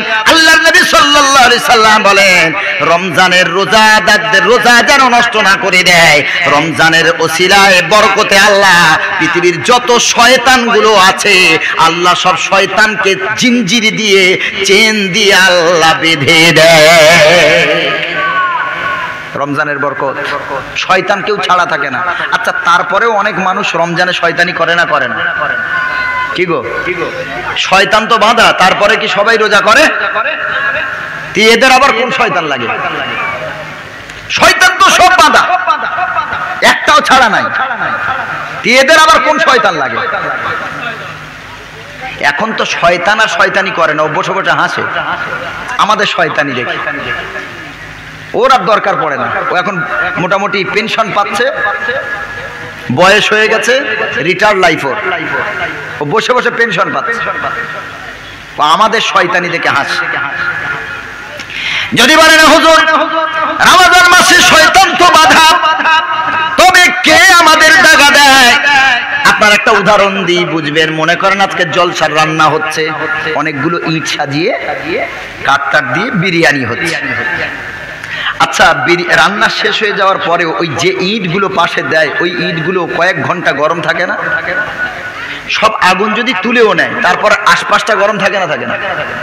কিন্তু আগুন নাই, কিন্তু এতক্ষণ যে আগুন ছিল সেইটার গরমটা আছে। জি জি, শয়তান 11 মাস আমাদের পীর হয়ে আমাদের চালিয়েছে, আমরা তাদের মুরিদ হলাম। একটা মাস যদি শয়তান বন্দী থাকে তো আর শয়তানের আসতে লাগে না। 11 মাস যে গরম দিয়েছে, ও আগুন তুলে নিলেও একটা মাস ওই আগুনের গরম থাকে। 11 মাস যে আমাদের শয়তানি করিয়েছে, আমাদের পথভ্রষ্ট করেছে। 1 ঘন্টা বন্ধ আছে, একটা মাস ওকে বাঁধা আছে, তো কি হয়েছে? এমন আমাদের মুরিদ বানিয়েছে, বলে ও আল্লাহর ওলি, তুমি বাঁধা থাকো, অসুবিধা নাই, আমরা মুরিদরা এখন ওলি হয়ে গেছি। কি গো বাবাজি, কথা ঠিক বলছি না ভুল? ও শয়তান 1 মাস বাঁধা থাকলে কি হবে? 11 মাস যে শিক্ষা দিয়েছে আর যে পড়া পড়িয়েছে, 1 মাস আমরা একা চলতে পারি। ভাইরা আমার, আল্লাহর নবী সাল্লাল্লাহু আলাইহি ওয়াসাল্লাম বলেন, রমজান মাস তোমরা এটা গুনাহ মাফির মাস। রমজান শব্দের অর্থ হলো পুড়িয়ে, জ্বালিয়ে পুড়িয়ে ছাই করে দেওয়া। কি জ্বালিয়ে ছাই করবেন? রমজান মাসে নিজের গুনাহগুলোকে ভালো আমল দ্বারা জ্বালিয়ে পুড়িয়ে ছাই করুন। আল্লাহর নবী বলছেন, জিবরিল আমিন নবীজি মসজিদের মেম্বারে দাঁড়িয়ে আছেন, তিনি 3 বার আমিন বললেন। 3 আমিনের 1 আমিনের ব্যাখ্যা আপনাকে দিই। তিনি বললেন আমিন। সাহাবীরা জিজ্ঞেস করলেন, ইয়া রাসূলুল্লাহ, আপনি 3 বার আমিন বললেন কেন? তিনি বললেন, জিবরিল আমিন বলছেন, যারা রমাদান মাস পেল কিন্তু নিজের গোনা মাফ করে নিতে পারলো না, ওই উম্মতি ধ্বংস হোক। জিবরিল আমিন এই বদদোয়াটা করলেন, আর এই বদদোয়ার উপরে আমার নবী বললেন আমিন। যেই বদদোয়ার উপরে নবী আমিন বলেছে, সেই বদদোয়া কবুল হবে না? হবে না? জোরে বলেন বাবাজি। আল্লাহ নবী বললেন, রমজান মাস পেয়ে যারা অবহেলায় কাটাবে, অবলীলায় কাটাবে, রমজানের গুরুত্ব জানার পরেও রমজানের রোজা করলো না, আল্লাহ নবী সাল্লাল্লাহু আলাইহি সাল্লাম বলেন তারা ধ্বংস ধ্বংস ধ্বংস। বড় বড় পেটের রোগে তারা আক্রান্ত হবে, হার্টের রোগে তারা আক্রান্ত হবে। কারণ রমজানের রোজা জানেন নবীজি কেন প্রতি মাসের 3 দিন আর সপ্তাহে 2 দিন করে? তার মানে 4 সপ্তাহ 8 আর আরো 3 দিন 11। প্রতি মাসে নবীজি বেশিরভাগ মাসগুলিতে 11 দিন রোজা করতেন। কেন? বর্তমানে প্রত্যেকটা মানুষ হার্টের পেশেন্ট, হার্ট কোলেস্টেরল অনেক হাই, হার্টের চর্বি অনেক বেড়ে যাচ্ছে, গোস্ত ছাড়া ভাত খায় না, বড় মাছ ছাড়া ভাত খায় না, তেল মশলা ছাড়া হয় না। ঠিক বলছি না ভুল বাবাজি? কিন্তু আপনি যে খাচ্ছেন 3 বেলা ভাত, গোস্ত, রুটি, যা ইচ্ছা, আপনার ক্যালোরি যে হচ্ছে শরীরে, আপনি সেই ক্যালোরিটা বার্ন করবেন কিভাবে? আমার নবী রোজা করতেন, আর রোজা করলে শরীরের বিজ্ঞানীরা গবেষণা করে বলছে, যদি 29 থেকে 30 দিন কেউ কন্টিনিউ রোজা করে, ওর শরীরে ক্যান্সারের বীজ জীবনে বপন হবে না। জোরে বলেন সুবহানাল্লাহ। এই রমজানের রোজা নিয়ে গবেষণা করে 19 জন বিজ্ঞানী ইসলাম কবুল করেছে আমেরিকার বুকে। সুবহানাল্লাহ পড়েন। ওই ভিডিও আছে মোবাইলের, ইউটিউবে খোঁজ করে দেখবেন। একটা মানুষ যদি 29 থেকে 30 দিন কন্টিনিউ রোজা করে বাদ না দিয়ে, এই 29 থেকে 30 দিন রোজা করলে তার শরীরে ক্যান্সারের বীজ তার শরীরে থাকবে না, ও ক্যান্সারের যে কীটগুলো থাকে ও মারা যাবে না খেতে পেয়ে। সারাদিন খালি পেট থাকার পর যখন ফল খাই তখন আমাদের ইমিউনিটি সিস্টেম আল্লাহ স্ট্রং করে দেয়। জোরে বলেন সুবহানাল্লাহ। তখন ওই ছোটখাটো রোগ আমাদের কাছে পাত্তা পায় না। কোলেস্টেরলের মাত্রা কমে, শরীরের চর্বি কমে, এক্সেস চর্বি যেগুলো আছে সেইগুলো কমে যায়। আল্লাহর নবী সাল্লাল্লাহু আলাইহি সাল্লাম যদিও গোশত খেতেন তো লাউ দিয়ে খেতেন। সুবহানাল্লাহ পড়েন। কি দিয়ে খেতেন? লাউ দিয়ে খেতেন আল্লাহর নবী সাল্লাল্লাহু আলাইহি ওয়াসাল্লাম। কারণ গোশত হলো গরম, লাউ হলো ঠান্ডা। গোশতের যে চর্বি লাউ তা শোষণ করে। জোরে বলেন সুবহানাল্লাহ। নবী কত বড় বিজ্ঞানী দেখেন। ও ভাইরা আমার, আল্লাহর নবী সাল্লাল্লাহু আলাইহি ওয়াসাল্লামের সুন্নাত মোতাবেক যদি জীবন চালান আল্লাহ রাব্বুল আলামিন বড় কোনো রোগ আল্লাহ দেবেন না। সুন্নাত অনুযায়ী নবীজি বললেন ডান কাত হয়ে ঘুমাতে। কেন ডান কাত হয়ে ঘুমাতে হবে? আমি একটা বই লিখেছি, এখানে রাখা আছে নবীজির সুন্নাত। কোন দোয়া পড়লে ঘুম আসে? এখন তো অনেক মানুষ ঘুমের ট্যাবলেট খেয়েও ঘুম আসে না। হাদিস থেকে, হাদিসের নাম্বার কত, সেই সব দোয়া, ভয় পেয়ে যদি ঘুম না আসে সেই দোয়াটা, কোন দোয়া পড়লে ভয়ে ঘুম না আসলে কোন দোয়া পড়তে হয় সেটা ওই কিতাবে লিখেছি। যদি নরমালি ঘুম না আসে কোন দোয়া পড়লে ঘুম আসবে সেই দোয়া কিতাবে এনেছি। বাচ্চাদের সন্ধ্যাবেলা কেন বার করতে নেই, নবী কেন নিষেধ করেছেন, বার করলে কি হয় সেটা এনেছি। মেয়েদের ছোটখাটো মাসআলা, নারীদের ইস্তেহাজা, নারীদের পিরিয়ডকে শরীয়তের পরিভাষায় তিনটে ভাগ করা হয়েছে: ইস্তেহাজা, নেফাস এবং হায়েজ। কোন সময় এই তিনটের ভিতরে তিনটের ব্যাখ্যা কি, কোন সময় স্বামী স্ত্রী মেলামেশা করা যাবে, কোন সময় করা যাবে না, কোন সময় রোজা রাখা যাবে, কোন সময় করা যাবে না, নাইটি পরে নামাজ পড়তে পারবেন কিনা, শাড়ি পরে পড়তে পারবে কিনা, বহু কিছু এইরকম তথ্য, এরকম ফতোয়া নিয়ে এই ছোট্ট একটা কিতাব লিখেছি অনেক কষ্ট করে। এ বইয়ের শেষের দিকে 5টা গজল এনেছি। 5 ওয়াক্ত নামাজের সালাম ফিরিয়ে কি কি দোয়া পড়তে হয়। বর্তমানে তো প্রায় মসজিদে আসসালামু আলাইকুম ওয়া রাহমাতুল্লাহ, আসসালামু আলাইকুম ওয়া রাহমাতুল্লাহ, আল্লাহুম্মা আমিন। সাথে সাথে ইমাম সাহেব হাত তোলে না, তোলে না? কি গো বাবাজি, নবীজির সুন্নতের দোয়াগুলো ইমামরা শেখায় না। অথচ সালাম ফিরিয়ে 5 মিনিট যদি এক মসজিদের হুজুর 2টো করে দোয়া যদি প্র্যাকটিস করাতো, মস্ত করাতো, যে 2টো করে দোয়া মুসল্লিরা সবাই আমার মুখে মুখে পড়বে, এক সপ্তাহে ওই 2টো মুখস্থ হয়ে যাবে, পরের সপ্তাহে আবার 2টো তোমাদের শেখাবো। ইমামগণ যদি এটা করতেন তাহলে আমরা নবীর অনেক সুন্নতের দোয়া শিখতে পারতাম না বাবা। কিন্তু ইমামগণ করে না। তো সালাম ফিরিয়ে তাড়াহুড়ো আল্লাহুম্মা আমিন, কোনো দোয়া নাই। আল্লাহর নবী সাল্লাল্লাহু আলাইহি ওয়াসাল্লাম সালাম ফিরিয়ে তিনি 3বার আস্তাগফার পড়তেন, 3বার আল্লাহু আকবার পড়তেন, সুবহানাল্লাহ 33 বার, আলহামদুলিল্লাহ 33 বার, আল্লাহু আকবার 34 বার পড়তেন। বিসমিল্লাহিল্লাযী লা ইয়াদুররু মা ইসমিহি শাইউন ফিল আরদি ওয়ালা ফিস সামাই ওয়া হুয়াস সামিউল আলিম। ফজর মাগরিবে 3বার পড়তেন, বাকি নামাজগুলোতে 1বার পড়তেন। আয়াতুল কুরসি 1বার করে পড়তেন প্রতি নামাজের পর। নবীজি সাল্লাল্লাহু আলাইহি ওয়াসাল্লাম আরো দোয়া পড়তেন। অনেকের কাজে বরকত নাই, রুজিতে বরকত নাই, ওই দোয়াগুলো নবীজি নামাজের পরে পড়তেন। আল্লাহুম্মা কফিনি বিহালালিকা আন হারামিক ওয়াগনিনি বিফদলিকা আম্মান সিওয়াক। নবীজি 5 ওয়াক্তের নামাজের পরে পড়তেন আল্লাহুম্মা আইন্নি আলা যিকরিকা ওয়া শুকরিকা ওয়া হুসনি ইবাদাতিক। নবীজি 5 ওয়াক্ত নামাজে পড়তেন। নবীজি প্রতি ওয়াক্তের নামাজে পড়তেন আল্লাহুম্মা আজিরনি মিনান নার। ফজর এবং মাগরিবের পরে নবীজি 7 বার করে পড়তেন। আল্লাহর নবী বলেন ফজর আর মাগরিবের পর যদি কেউ আল্লাহুম্মা আজিরনি মিনান নার 7 বার পড়ে নেয়, ওর মৃত্যু হবে আর সোজা আল্লাহর জান্নাতে চলে যাবে। নবীজি 10 বার করে দরুদ পড়তেন, আমাদেরও পড়তে বললেন। নবীজি বললেন ফজর আর মাগরিবের পর সাল্লাল্লাহু আলাইহি ওয়াসাল্লাম সবথেকে ছোট্ট দরুদ, এইটা যদি তোমরা কেউ 10 বার পড়ে নাও 10টা গুনাহ maaf হবে, 10টা রহমত আল্লাহ বর্ষণ করবেন। আর কি করবেন? কাল কিয়ামতের দিন, মুসিবতের দিন, যেদিন আমার ছেলে মেয়ে বিবি বাচ্চা কেউ আমার আপন হবে না, আমার হয়ে কথা বলবে না, আমার নবী দরুদের বরকতে ওসিলায় আল্লাহর নবী আমাদের শাফাত করবেন, সুপারিশ করবেন। এখানে এতগুলো দোয়া আমরা কেউ পড়ি না, আরো বহু আছে। আরো অনেক আছে, সুবহানাল্লাহি বিহামদিহি আদাদা খালকি ওয়া রিদা নাফসি ওয়া জিনাতা আরশি ওয়া মিদাদা কালিমাতি। এ দোয়া নবীজি পড়তেন। আল্লাহুম্মা বিকা আমসাইনা ওয়া বিকা আসবাহনা ওয়া বিকা নাহয়া ওয়া বিকা নামুতু ইলাইকা নুশুর, এগুলো পড়তেন। আমরা এগুলো কিচ্ছু জানি না। কি করে জানবো? আমাদের ইমামরা জানায়নি। আমরা বই কিতাব পড়ি না। মাত্র 50 টাকা একটা কিতাব, চা পান বিড়ি সিগারেট খেতেই 50 টাকা চলে যায়। তো মনে করবেন একটা আলেমকে আপনি 50 টাকা হাদিয়া দেবেন, এই কিতাবটা আপনার বিবিকে দেন, তাদের গোপন মশলা মাসাইল অনেকের কাছে লজ্জায় বলতে পারে না, তারা যদি এইটা পড়ে মাত্র 58 পৃষ্ঠায় অনেক কিছু জানতে পারবে। 5 ওয়াক্ত নামাজ কিভাবে পড়বে, আওয়াবিন নামাজ কিভাবে পড়বে, চার্জ কিভাবে পড়বে, তাহাজ্জুদ কিভাবে পড়বে, কোন সূরা দিয়ে পড়বে, 10টা সূরা এতে বাংলা অর্থ সহ আনা হয়েছে, কিভাবে নামাজটা সুন্দর করে নামাজের নিয়ম আনা হয়েছে, তায়াম্মুম কিভাবে করতে হয়, কাফন কিভাবে পড়াতে হয়, জানাজা কিভাবে পড়াতে হয়, গোসল কিভাবে দিতে হয়, অনেক কিছু তথ্য সমৃদ্ধ লেখা এতে আলহামদুলিল্লাহ এনেছি, যেগুলো আমাদের অনেকের জানা প্রয়োজন আছে না নাই বাবাজি? জি, এই সামান্য জিনিস একটু যদি আমরা 2 থেকে 3 ঘন্টা একটু পড়ি, আমরা শুরু থেকে 2-3 ঘন্টায় পুরো কিতাব শেষ হয়ে যাবে। মাত্র 58 পৃষ্ঠা, অনেক কিছু শিখতে পারবেন।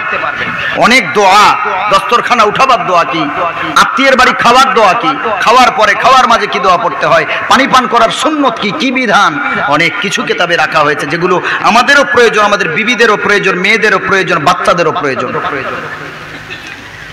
আল্লাহ আপনাদের নবীর সুন্নতের উপরে চলার তৌফিক দান করুক, সকলে বলেন আল্লাহুম্মা আমিন। বলতেছিলাম আল্লাহর নবী সাল্লাল্লাহু আলাইহি ওয়াসাল্লাম বলেন, রমজান মাসে যদি একটা রোজা কেউ করে, কিয়ামতের দিন আল্লাহ ওই রোজাদারকে আল্লাহ রাব্বুল আলামিন 70 বছরের জাহান্নাম থেকে দূরে রাখবে। শুধু তাই না, নবীজি বলেন, শোনো, তোমাদের মুখের গন্ধ, রোজাদারের মুখের গন্ধ, লাখলুফু ফামিস সাইমি আতয়াবু মিন রিহিল মিস্ক। আল্লাহর নবী সাল্লাল্লাহু আলাইহি সাল্লাম বলেন, রোজাদারের খালি পেটে থাকার কারণে মুখে যে একটা গন্ধ তৈরি হয়, রোজাদারের মুখের এই দুর্গন্ধ আমার আল্লাহর কাছে মিশকে আম্বারের চেয়েও সুগন্ধ পবিত্র। সুবহানাল্লাহ। কেন কেন রোজাদারের এত মর্যাদা আল্লাহর কাছে? কারণ তাতরুকু শাহওয়াতাহু, তারা আল্লাহর জন্য রমজান মাসে দিনের বেলা স্ত্রী সহবাস থেকে দূরে থেকেছে, মনের উদ্দীপনা জেগেছে, ইচ্ছা হয়েছে আল্লাহর ভয়ে রমজানের ফরজ রোজা কমপ্লিট করার জন্য রমজান মাসে দিনের বেলা স্ত্রী সহবাস থেকে দূরে থাকলো, পানাহার থেকে দূরে থাকলো, আহারও করলো না, খাদ্যও খেলো না, পানীয় পান করলো না, তৃষ্ণা লেগেছে, তারপরেও আল্লাহর ভয়ে তৃষ্ণায় পানি পান করেনি। আমার আল্লাহ রাব্বুল আলামিনের রাসূল বলেছেন, এই কারণে রমজান মাসের রোজাদারের মুখের গন্ধ আমার আল্লাহর কাছে শ্রেষ্ঠ। নবীর আরেক হাদিস, আল্লাহর নবী সাল্লাল্লাহু আলাইহি ওয়াসাল্লাম বলেন, আস-সাওমু লি ওয়া আনা আজজি বিহি। নামাজ পড়লে কত সওয়াব আল্লাহর নবী হাদিসে বলেছেন, সাদকা দিলে কত সওয়াব হাদিসে আছে, কিন্তু রোজা রাখলে কি দেবেন আল্লাহ পুরস্কার, এই পুরস্কারের কথা আল্লাহ বলেন নাই। সুবহানাল্লাহ পড়েন। নামাজ পড়লে কি পুরস্কার, সাদকা দিলে কি পুরস্কার, আব্বা মায়ের খেদমত করলে কি পুরস্কার, এগুলো আছে। কিন্তু আল্লাহ নবী বলছেন, আল্লাহ বলছেন, আস-সাওমু লি ওয়া আনা আজজি বিহি, রোজাটা হলো আমার আর আমার বান্দার ব্যাপার, আর এর কি পুরস্কার দেব এটাও আমি আল্লাহ আমার ব্যাপার করে বলেন। সুবহানাল্লাহ। রোজা আল্লাহ বড়ই পছন্দ করেন। সুবহানাল্লাহ, সুবহানাল্লাহ।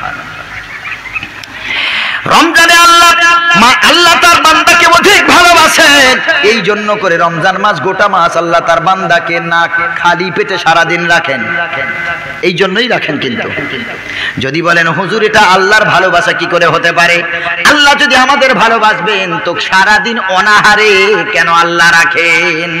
একটা মা যদি তার সন্তানের ক্ষুধা লাগে, সন্তান যদি মায়ের কাছে খাবার চায়, ভাত চায়, মা যদি বলে খেতে দেব না, ও যদি ক্ষুধার যন্ত্রণায় কাঁদে, মা যদি খানা না দিয়ে বলে আমি তোকে আমার কলিজার থেকে বেশি ভালোবাসি, বলেন এই কথার কি কোনো অর্থ হবে?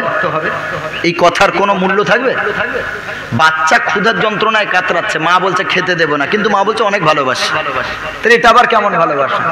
বাচ্চার কান্নাও তো মা সহ্য করতে পারবে না, এটাই তো মায়ের ভালোবাসা। কিন্তু আপনাদেরকে প্রশ্ন করে, মনে করেন বাচ্চার গলব্লাডারে স্টোন পড়েছে, পাথর পড়েছে, মনে করেন বাচ্চার অ্যাপেন্ডিক্স হয়েছে, মনে করেন বাচ্চার পেটের কোনো রোগ হয়েছে, কোনোভাবে রোগটা ধরা পড়ে না, ডাক্তার অনেক মেডিসিন সাজেস্ট করে, দেখছে যতক্ষণ খায় ততক্ষণ ভালো থাকে, মেডিসিন ছেড়ে দেয় আবার আগের মতো হয়ে যায়। এখন একটা ইউএসজি হোল অ্যাবডোমেন লিখে দিল, আল্ট্রাসোনোগ্রাফি লিখে দিল, পেটের ছবি। আপনারা যারা জানেন বলেন, পেটের আল্ট্রাসোনোগ্রাফি খালি পেটে হয় না ভরা পেটে? কি বলেন গো বাবাজি? খালি পেটে তো। যদি ভরা পেট থাকে তো পেটের যে ভিতরে অর্গানগুলো আছে এগুলো অস্পষ্ট থেকে যাবে, ছবিতে ধরা পড়বে না। এখন মনে করেন ওই ছেলেটা পেটের রোগে কাতরায়, ডাক্তার তার এমন করে ইউএসজি লিখে দিয়েছে, আল্ট্রাসোনোগ্রাফি রেখে দিয়েছে, বলেছে সকাল 11টায় ইউএসজি হবে, রাত্রে বেলা বাচ্চা যা খেয়ে নেবে, সকাল থেকে আর কিছু খাওয়া দেওয়া যাবে না। সকাল 8টার সময় ছেলেটা কাঁদতে লেগেছে, মাগো আর ক্ষুধা আমি সহ্য করতে পারছি না, খেতে দাও। যদি বুদ্ধি বিচক্ষণ মানুষ আপনারা হয়ে থাকেন তাহলে বলেন, ওই সময় যদি বাচ্চা কান্না করে তারপরেও কি মা খেতে দেবে? হ্যাঁ, মনে করেন 10টার সময় তার পেটের ছবি হবে, আর 8টার সময় তার খুব খিদে লেগেছে, ক্ষুধার যন্ত্রণায় বিশাল কান্না করছে, ছটপট করছে, তারপরেও কি মা খেতে দেবে? আচ্ছা, এই সময়টা যে মা ওকে খেতে দিল না, এটা মায়ের ভালোবাসা না বাচ্চার প্রতি মায়ের রাগ? কোনটা? ঠিক বাবাজি। অন্য সময় বাচ্চা ক্ষুধা লাগলেই মা খেতে দেয়, কিন্তু এখন ওর ক্ষুধা লেগেছে, ও কাঁদছে, ছটফট করছে, তারপরেও মা খেতে দিচ্ছে না। এই সময় খেতে না দেওয়াটা কি? সুবহানাল্লাহ পড়েন। মা জানে অন্য আর 2 ঘন্টা পরে তোকে খেতে দেব, যা চাইবি তাই দেব, কিন্তু 2 ঘন্টা পর তোর পেটের ছবি হবে, ছবি না করলে রোগ ধরা পড়বে না, ডাক্তার সঠিক ঔষধ তোকে দিতে পারবে না। এখন তুই হাজার কাঁদলেও আমি তোকে কিচ্ছু খেতে দেব না, কারণ মা জানে এই সময়টা খেতে দিলে মায়ের প্রতি বাচ্চারা ভালোবাসা না, আমারও বাচ্চার ক্ষতি ডেকে আনলো। আমার আল্লাহ বলেন, এ বান্দা শোন, আমিও তোরে ভালোবাসি, 11টা মাস তোরে খাওয়ালাম, আর একটা মাস দিনের বেলা তোকে না খাইয়ে রাখবো। মনে করবি না আমি আল্লাহ তোরে ভালোবাসি না। তোর মা যেমন না খাওয়াটাই তোর মায়ের জন্য ভালোবাসা। আমি আল্লাহ একটা মাস না খাইয়ে তোর কোলেস্টেরলের মাত্রা কন্ট্রোল করে দেব, তোর সুগারের মাত্রা কন্ট্রোল করে দেব, তোর বাতের রোগ কন্ট্রোল করে দেব। আমি আল্লাহ তোর অতিরিক্ত ওজন আমি আল্লাহ কন্ট্রোল করে দেব। এ বান্দা, এই 1 মাস তোরে অনাহারে রেখে দিনের বেলা আমি আল্লাহ তোর জন্য অমঙ্গল কিছু করিনি, আমি আল্লাহ তোর মঙ্গল কামনা করেছি। 1 মাস খালি পেটে রেখে দিনের বেলা আমি আল্লাহ তোরে অধিক অধিক অধিক ভালোবাসার পরিচয় দিয়েছি। সুবহানাল্লাহ ওয়া বিহামদিহি। জি, আল্লাহর ভালোবাসা ওটা। আল্লাহর নবী সাল্লাল্লাহু আলাইহি সাল্লাম বলেন, ইন্না ফিল জান্নাতি বাবান, জান্নাতে প্রত্যেক আমলের এক একটা দরজা হবে। যাকাতের দরজা হবে আলাদা, সাদাকার দরজা হবে আলাদা, রোজার দরজা হবে আলাদা। আল্লাহ রাব্বুল আলামিন কোরআনে কারীমের ভিতরে বলেন, জান্নাতের দরজা হবে 8টা। কটা বলেন? জান্নাতের দরজা হবে 8টা। হজের দরজা হবে আলাদা, নামাজের দরজা হবে আলাদা, রোজার দরজা হবে আলাদা, এক একটা আমলের দরজা হবে আলাদা। নবীজি এই কথা বলতে গিয়ে বলেন, ইন্না ফিল জান্নাতি বাবান, জান্নাতে এমন একটা দরজা আছে, ইকালু লাহুর রাইয়ান, যেই দরজার নাম হলো রাইয়ান। সুবহানাল্লাহ। কি নাম? রাইয়ান। এই দরজা হতে কারা প্রবেশ করবে? কিয়ামতের দিন আল্লাহ রাব্বুল আলামিন সেদিন জিজ্ঞেস করবেন, কোথায় না সাইমুন, রোজাদারেরা কোথায়? ইরজি ইলা রাব্বিকি রাদিয়াতাম মারদিয়া, এসো এসো এসো, আমি আল্লাহ আমার কাছে তোমরা আনন্দ, তোমাদের মুখটা থাকবে উজ্জ্বল, আনন্দের চেহারা নিয়ে আমি আল্লাহ আমার কাছে আসো। ফাদখুলি ফি ইবাদি ওয়াদখুলি জান্নাতি। এ বান্দা, রমজান মাসে ক্ষুধা লেগেছে, তারপর তারপরেও তুমি খাও নাই, তুমি আমার জন্য রোজা করেছ, আমার জন্য নামাজ পড়েছ। বান্দারে আমি আল্লাহ খুশি হয়ে গেছি তোমার প্রতি, আজ তুমিও আমার প্রতি খুশি খুশি আমার কাছে এসো। আফাদখুলি ফি ইবাদি, আমার ইবাদতকারী বান্দাদের ভিতরে তুমি অগ্রসর হও, তাদের কাতারে দাঁড়াও। ওয়াদখুলি জান্নাতি, আমি জান্নাতের সব দরজা খুলে দিলাম, যে দরজা খুশি তুমি আমার জান্নাতে প্রবেশ করে যাও। দয়ার নবী সাল্লাল্লাহু আলাইহি সাল্লাম বলেন, এ আবু বকর, কিয়ামতের দিন এমন কিছু মানুষ হবে জান্নাতের 8টা দরজা তাদেরকে আহ্বান করবে। নামাজের দরজা বলবে এসো আমার ভিতর দিয়ে জান্নাতে যাও, রোজার দরজা বলবে এসো আমার ভিতর দিয়ে জান্নাতে যাও, সাদাকার দরজা বলবে এসো আমার ভিতর দিয়ে জান্নাতে যাও।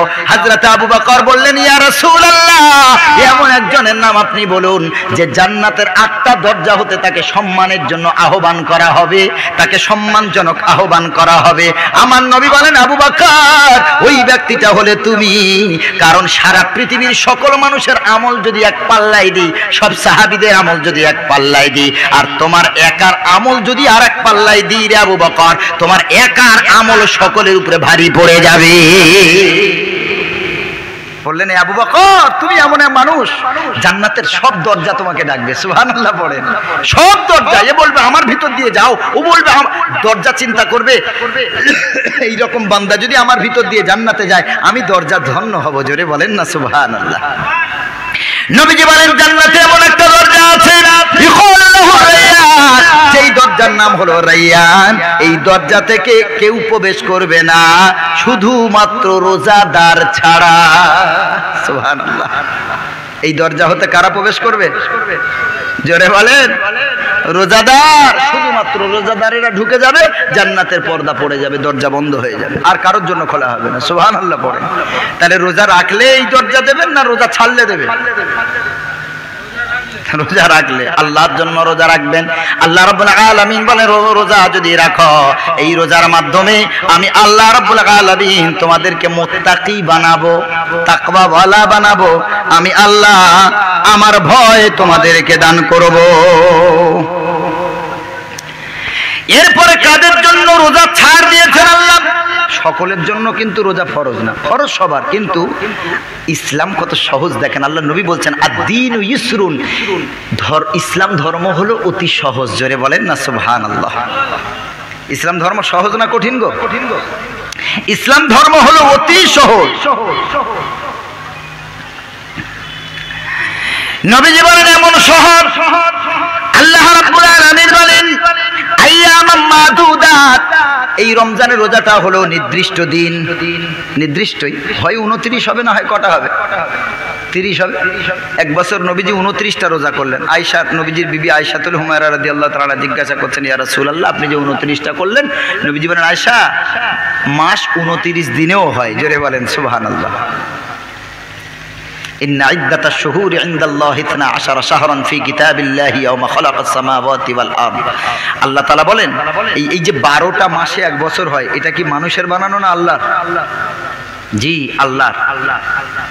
আল্লাহ বললেন, যেদিন থেকে আসমান আর জমিন আমি আল্লাহ সৃষ্টি করেছি, ওই দিন থেকে 12টা মাস আমি আল্লাহ সৃষ্টি করেছি। জোরে বলেন সুবহানাল্লাহ। 12 শাহরান ফি কিতাবিল্লাহ, আল্লাহর কিতাবে মানে কোরআনে লেখা আছে, তাওরাত জাবুর ইনজিলেও লেখা ছিল, মাস কয় মাস বছরে? 12 মাস। এই জন্য 12 মাস কোনো বিজ্ঞানীদের তৈরি করা না, এটা কার তৈরি?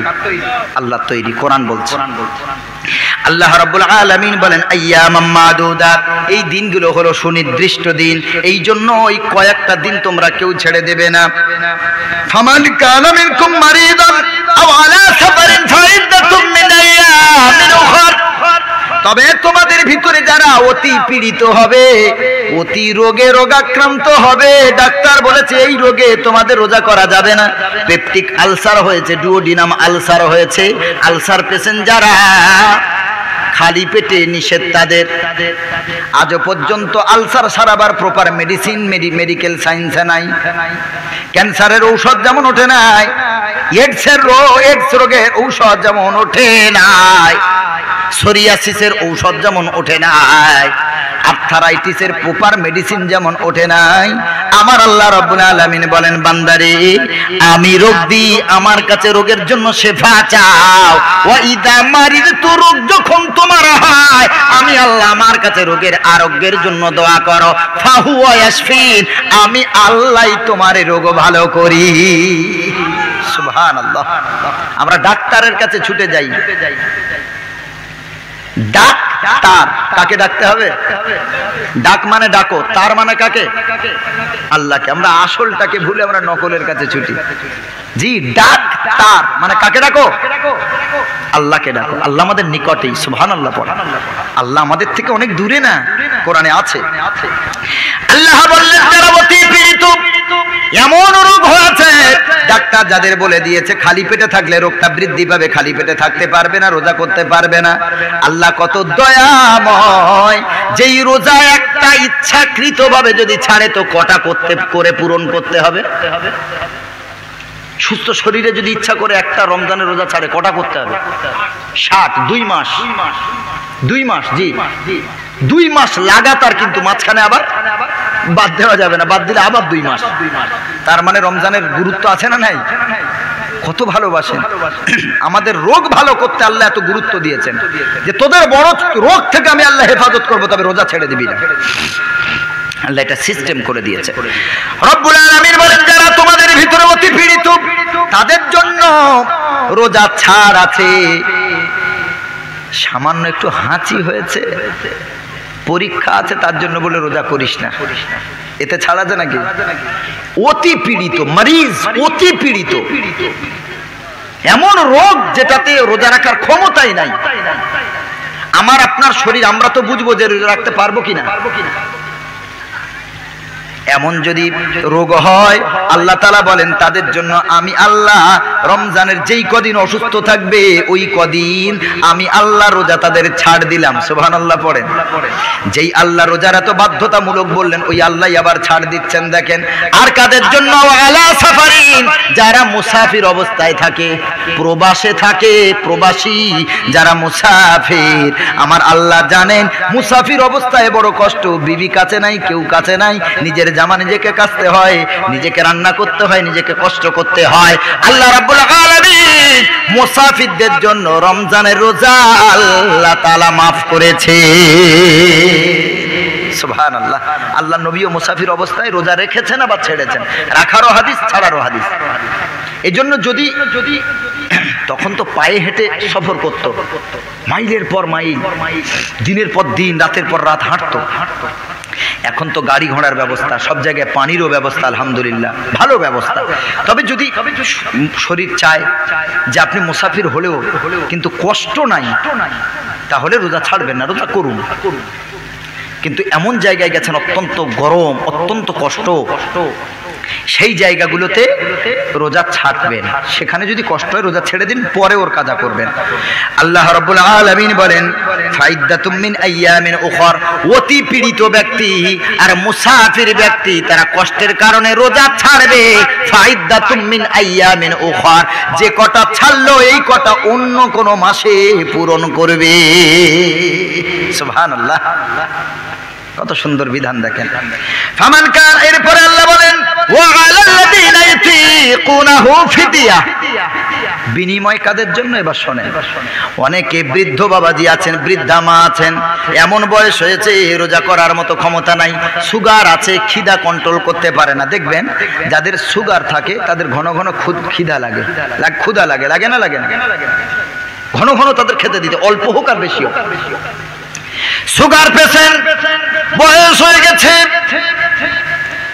আর রোজা রাখার ক্ষমতা নেই। ও মুসলমান বাবাজি, আল্লাহ রাব্বুল আলামিন মুসাফিরদের রোজার কাজা রেখেছেন। খুব ভালো করে শুনেন। আল্লাহ রাব্বুল আলামিন পীড়িত যারা, রোগে ভুগেছে যারা, পরবর্তীতে তাদের রোজার কাজা রেখেছেন। কিন্তু রব্বুল আলামিন এমন একজনের রোজা কাজা রাখলো না আমার নবী সাল্লাল্লাহু আলাইহি সাল্লাম বলেন, কোরআনের মাধ্যমে যারা এত বয়স হয়ে গেছে, বিছান সজ্জায় সজ্জায়িত হয়ে গেছে, ওই রোগ আর সারবে বলে মনে হয় না। ডাক্তার বলে দিয়েছে বাড়িতে নিয়ে যাও, আর রোগ সারার কোনো চান্স নাই। শরীরের উন্নতি আর ঘটবে না, ধীরে ধীরে অবনতি হবে।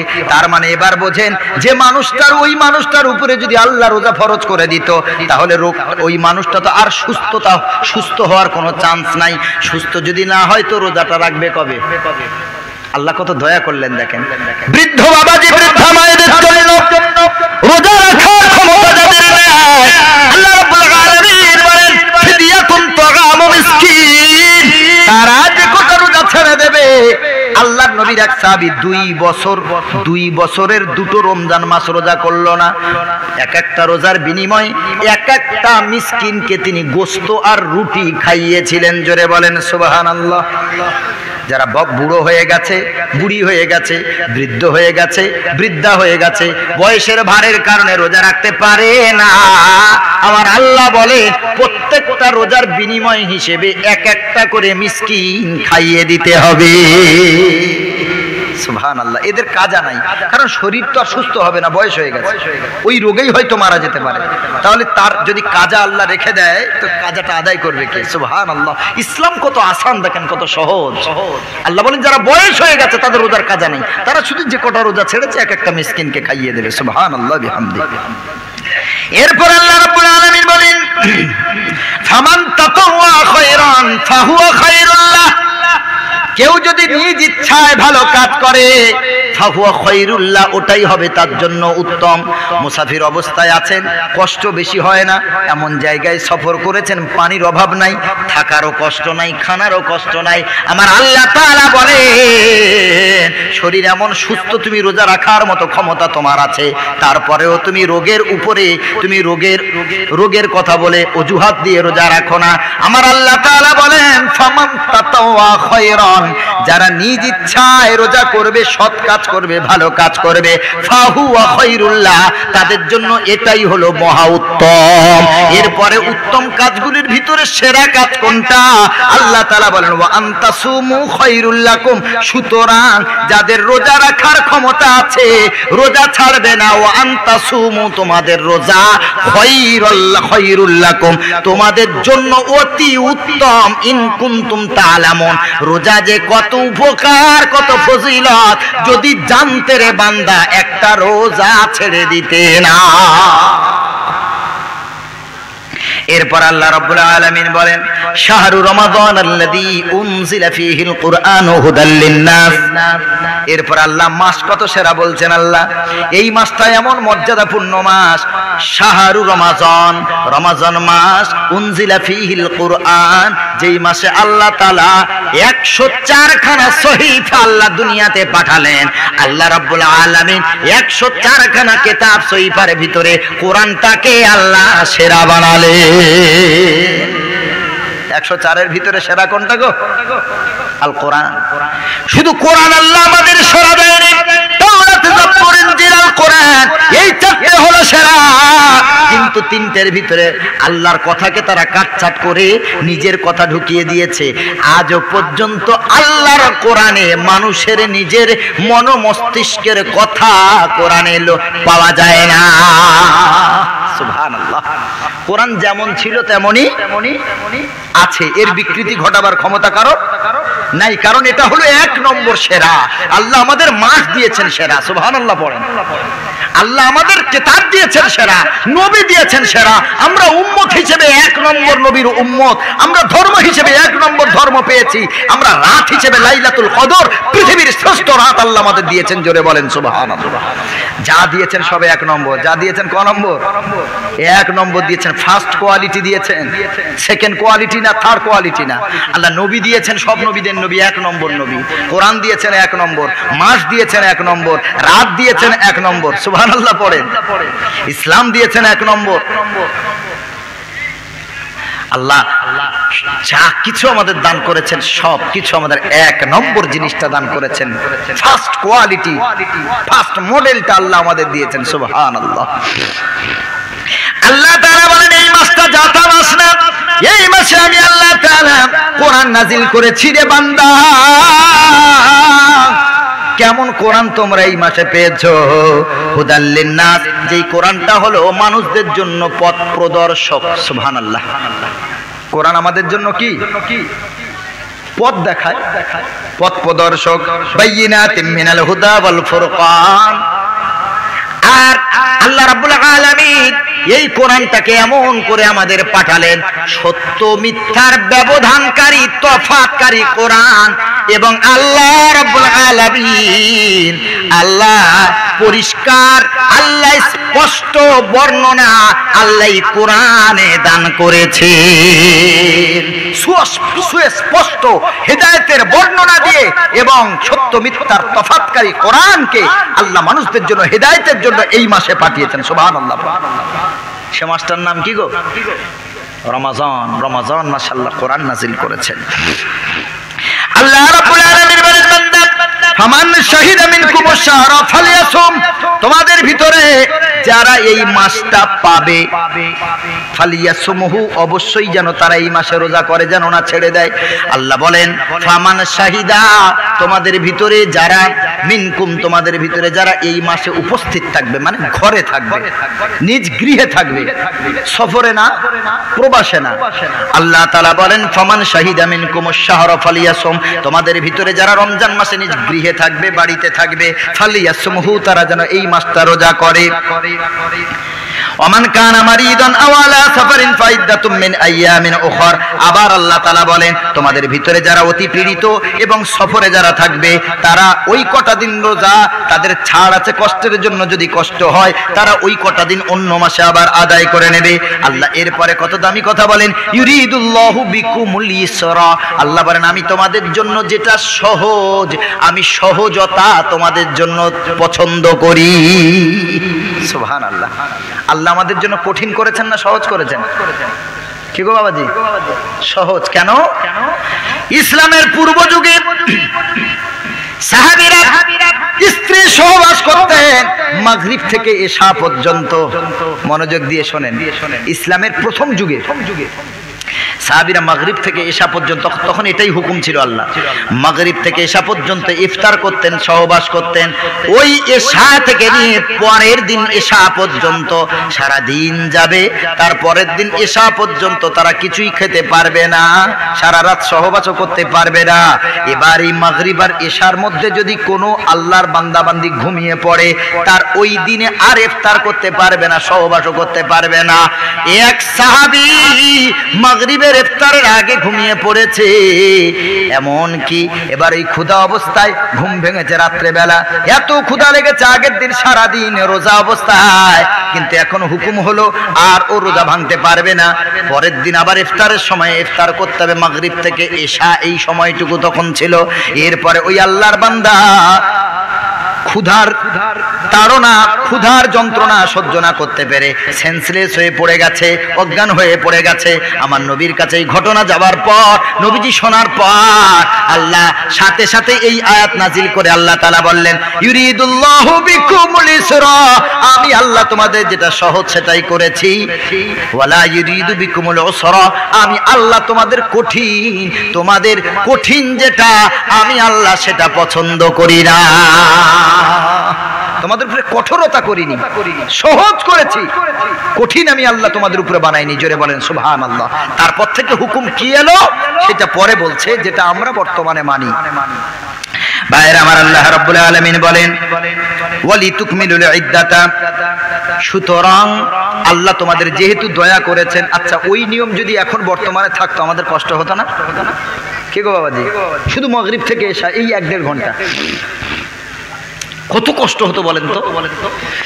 আল্লাহ রাব্বুল আলামিন বলেন বান্দারা ওয়ালি তুকমিলুল ইদ্দাতা, আমি আল্লাহ যেহেতু তোমাদের জন্য সহজ করে দিয়েছি রোজাটাকে, তোমরা এই সংখ্যাকে পূরণ করো, রমাজানের সব রোজাগুলোকে রোজা করে তোমরা পূরণ করো।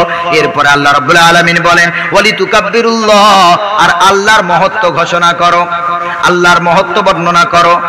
ওয়ালি তুকাব্বিরুল্লাহ আলা মা হাদাকুম ওয়া লাআল্লাকুম তাশকুরুন, আল্লাহ যে তোমাদের হেদায়েতের পথে রেখেছেন, সুপথের উপরে আল্লাহ তোমাদের দৃঢ় অবস্থায় রেখেছেন, তোমাদের যে আল্লাহ ভালো পথে রেখেছেন, আল্লাহ যে তোমাদের জন্য সহজ করে দিয়েছেন, এই জন্য করে তোমরা আল্লাহর মহত্ব বর্ণনা করো, আল্লাহর নামের তাসবিহ গুণগান গণকীর্তন করো, ওয়ালা আল্লাকুম তাশকুরুন, আর আল্লাহর শুকরিয়া আদায় করো।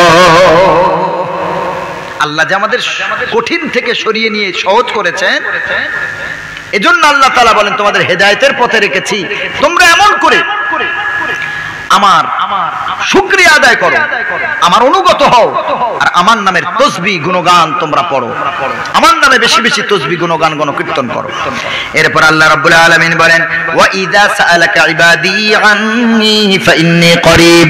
আল্লাহ কত দামি চমৎকার কথা কোরআন মাজিদে বলেন, ওয়া ইযা সাআলাকা, ও নবী, যখন আপনার কাছে কেউ প্রশ্ন করে, ইবাদি আমার কোন বান্দা যদি আপনাকে প্রশ্ন করে, আন্নী আমি আল্লাহ আমার ব্যাপারে, যে আমি আল্লাহ কোথায়, আমার বান্দার থেকে দূরে না কাছে, নবীজি আপনি বলে দেন ইন্নী করিব, আমি আল্লাহ আমার বান্দার থেকে দূরে না, আমার বান্দার অতি নিকটে থাকি। আল্লাহ আমাদের থেকে দূরে না কাছে গো। জি, বিপদে কাউকে কাছে পাবেন না, কিন্তু একজনকে পাবেন, উনি কে? আল্লাহকে ছাড়া বিপদে কাউকে কাছে পাবেন না। আল্লাহ তাআলা বলেন বান্দারে আমি আল্লাহ ইন্নী করিব, অতীব কাছে। সুবহানাল্লাহ। এরপর আল্লাহ রাব্বুল আলামিন বলেন উজিবু দাওয়াতাদ দাঈ ইযা দাআন, যখন কোন বান্দা আমাকে ডাকে, আমার কাছে দোয়া চায়, তার দোয়াতে আমি আল্লাহ সাড়া দিই, তার ডাকে আমি আল্লাহ সাড়া দিই। ফালইস্তাজিবুলি। এরপর আল্লাহ তাআলা বলেন যেহেতু আমি তোমাদের ডাকে সাড়া দিই, তোমরাও আমার ডাকে সাড়া দাও। আল্লাহর ডাক কি? নামাজ, রোজা, হজ, যাকাত, কালেমা। এই পাঁচটা তো ইসলামের বুনিয়াদ। বুনিয়াল ইসলাম আলা খামসিন। ইসলাম কি কে আছে? পাঁচটা খুঁটির উপরে। একটা হলো নামাজ, দ্বিতীয় রোজা, হজ, যাকাত, আর 5 নম্বরটা কালিমা। কালিমাটাই হাদিসে প্রথম নম্বরে এসেছে। এই পাঁচটা হলো ইসলামের বুনিয়াদ খুঁটি। ও ভাইরা আমার, আল্লাহ তাআলা নামাজের দিকে ডাকলেন, আমার অনুগত হও, আমার আদেশ মানো, নবীর সুন্নত মানো, এটাই হলো আল্লাহর ডাক।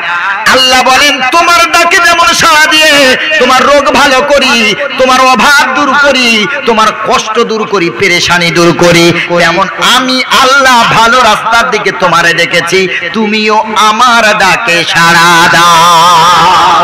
ফালিয়াস্তাজিবুলি ওয়ালিয়ুমিনু বি, তুমি আমার প্রতি ঈমান আনো, ওয়ালিয়ুমিনু বি লাআল্লাহুম ইয়ারশুদুন, যদি আমার ডাকে সাড়া দাও, আমার প্রতি ঈমান আনো, তবে আমি আল্লাহ তোমাদেরকে সঠিক পথের উপরে রাখবো। সুবহানাল্লাহ পড়েন। আল্লাহর ডাকে যদি সাড়া দিই, মানে নামাজ কালাম যদি পড়ি, হালাল ইনকাম যদি করি, আর আল্লাহর প্রতি যদি বিশ্বাস রাখি, মানানি, তাহলে আমরা সৎ পথে থাকবো না অসৎ? আল্লাহ তাআলা বলেন লাআল্লাহুম ইয়ারশুদুন, তোমরা সৎ পথে থাকবে, তোমাদেরকে আমি আল্লাহ তাআলা সঠিক পথে তোমাদেরকে আমি আল্লাহ রাখবো, পথভ্রষ্ট আমি আল্লাহ করব না। সুবহানাল্লাহ। এরপর আল্লাহ রাব্বুল আলামিন বলেন, আচ্ছা আপনাদের জিজ্ঞেস করি, রমজান মাসে স্ত্রী সহবাস করা যাবে না যাবে না? কে বললেন? আলহামদুলিল্লাহ। আর যারা বলেননি, তার মানে একটা মাস স্ত্রীর হক নষ্ট করেছেন। কি গো? একটা মাস স্ত্রী হক নষ্ট করেছে। বলে রমজান মাস, ওর স্ত্রী যদি কাছে যায়, তুই নিচে ঘুমা, আমি উপরে ঘুমাবো। আল্লাহ কত দয়াবান। হযরত ওমর রাদিয়াল্লাহু তাআলা আনহু সেই সময়ে যখন মাগরিব থেকে এশা পর্যন্ত যখন ইফতারের সময় আর সহবাসের সময় ছিল, তিনি এই সময়টা যখন ক্রস করে গেল, এই সময়টা যখন পার হয়ে গেল, এরপর হযরত ওমর রাদিয়াল্লাহু তাআলা আনহু একদিন তিনি খায়েশাতকে দমন না করতে পেরে তিনি তার স্ত্রীর সাথে সহবাস করে বসলেন, পানাহারও করে বসলেন। এই ঘটনা নবীর কাছে যাওয়ার পর সাথে সাথে আল্লাহ কঠিনটাকে সহজে রূপান্তরিত করলেন। জোরে বলেন সুবহানাল্লাহ। দেখেন নবীর হাদিস। আল্লাহ রাব্বুল আলামিন বলেন এই কথাগুলো আমি এই কিতাবে লিখেছি যে রমজান মাসে কিভাবে কি নিয়মে কি সব এই ডিটেলসগুলো আমি লিখেছি। একটু 50টা টাকা মাত্র হাদিয়া মনে করে নিয়ে যাবেন, এটা আপনার জন্য উপহার, এটা আপনার জন্য একটা অমূল্য সম্পদ। অনেক জিনিস জানতে পারবেন ইনশাআল্লাহ। কি বলেন আব্বা, বলেন জি জি। আমাদের কিলোমিটার হিসেবে 73 কিলোমিটার। না না না, মনে করেন একটা মানুষ ঘর থেকে বার হলো 73 কিলোমিটারের বাইরে যাবে, এবং জি হেঁটে যাক গাড়িতে যেভাবেই যাক, বর্তমানে যেভাবেই যাক 73 কিলোমিটার। 73 কিলোমিটারের নিয়ত করে বাড়ি থেকে বার হয়েছে, বার হয়েই মনে করেন ওই পাশের গ্রামে মসজিদের রক্তের সময় হয়ে গেছে, ও ঘর থেকে পা বার করলো মানে মুসাফির, আর ঘরে যতক্ষণ না পা ফেলবে ততক্ষণ মুসাফির। কি বাবাজি? আচ্ছা আচ্ছা দেন, অসুবিধা নেই। তাহলে কি কথা বলছিলাম? আল্লাহ রাব্বুল আলামিনের সাথে সাথে আয়াত নাযিল করে দিলেন নবীজির উপরে, উহিল্লা লাকুম লাইলাতাস সিয়ামির রাফাতু ইলা নিসাইকুম হুন্না লিবাসুল লাকুম ওয়া আনতুম লিবাসুল লাহুন। জোরে বলেন সুবহানাল্লাহ। অন্তত আমার বৃদ্ধ বাবাজি না বলুক, জওয়ানরা বলো, তোমাদের এবার কথা বলছি, স্ত্রীর কাছে যেতে পারবে কিনা? জোরে বলেন সুবহানাল্লাহ। আরো আওয়াজ দিয়ে বলেন সুবহানাল্লাহ। নারে তাকবীর। ও ভাইরা আমার, আল্লাহ রাব্বুল আলামিন কি চমৎকার বর্ণনা কোরআন মাজিদের ভিতরে। দ্বিতীয় নম্বর পারাতে আল্লাহ রাব্বুল আলামিন বলেন, উহিল্লা লাকুম লাইলাতাস সিয়ামির রাফাতু ইলা নিসাইকুম। রমজান মাসে দিনের বেলা সুবহে সাদিক হয়ে যাওয়ার পর থেকে আর ইফতার পর্যন্ত স্ত্রীর কাছে যাবে না। বাকি ইফতার থেকে শুরু করে সেহরি পর্যন্ত যে পন্থা খুশি, যে নিয়মে খুশি, যে পদ্ধতিতে খুশি, তোমার বিবিদের কাছে তোমরা যেতে পারো। জোরে বলেন সুবহানাল্লাহ। নারে তাকবীর। কোনো পন্থা নাই, ভরা পেট যাবেন কি খালি পেট যাবেন? অনেক বাংলা বই লেখা আছে গো, ভরা পেটে স্ত্রী সহবাস করবে না। দেখবেন যারা বই টই পড়েন, পড়ার যাদের মোটামুটি নেশা আছে, আমি যেটা বলছি মিলে যাবে। স্বামী স্ত্রীর দাম্পত্য জীবন বলে একটা বই পাওয়া যায়, আমি নিজে পড়ে দেখেছি।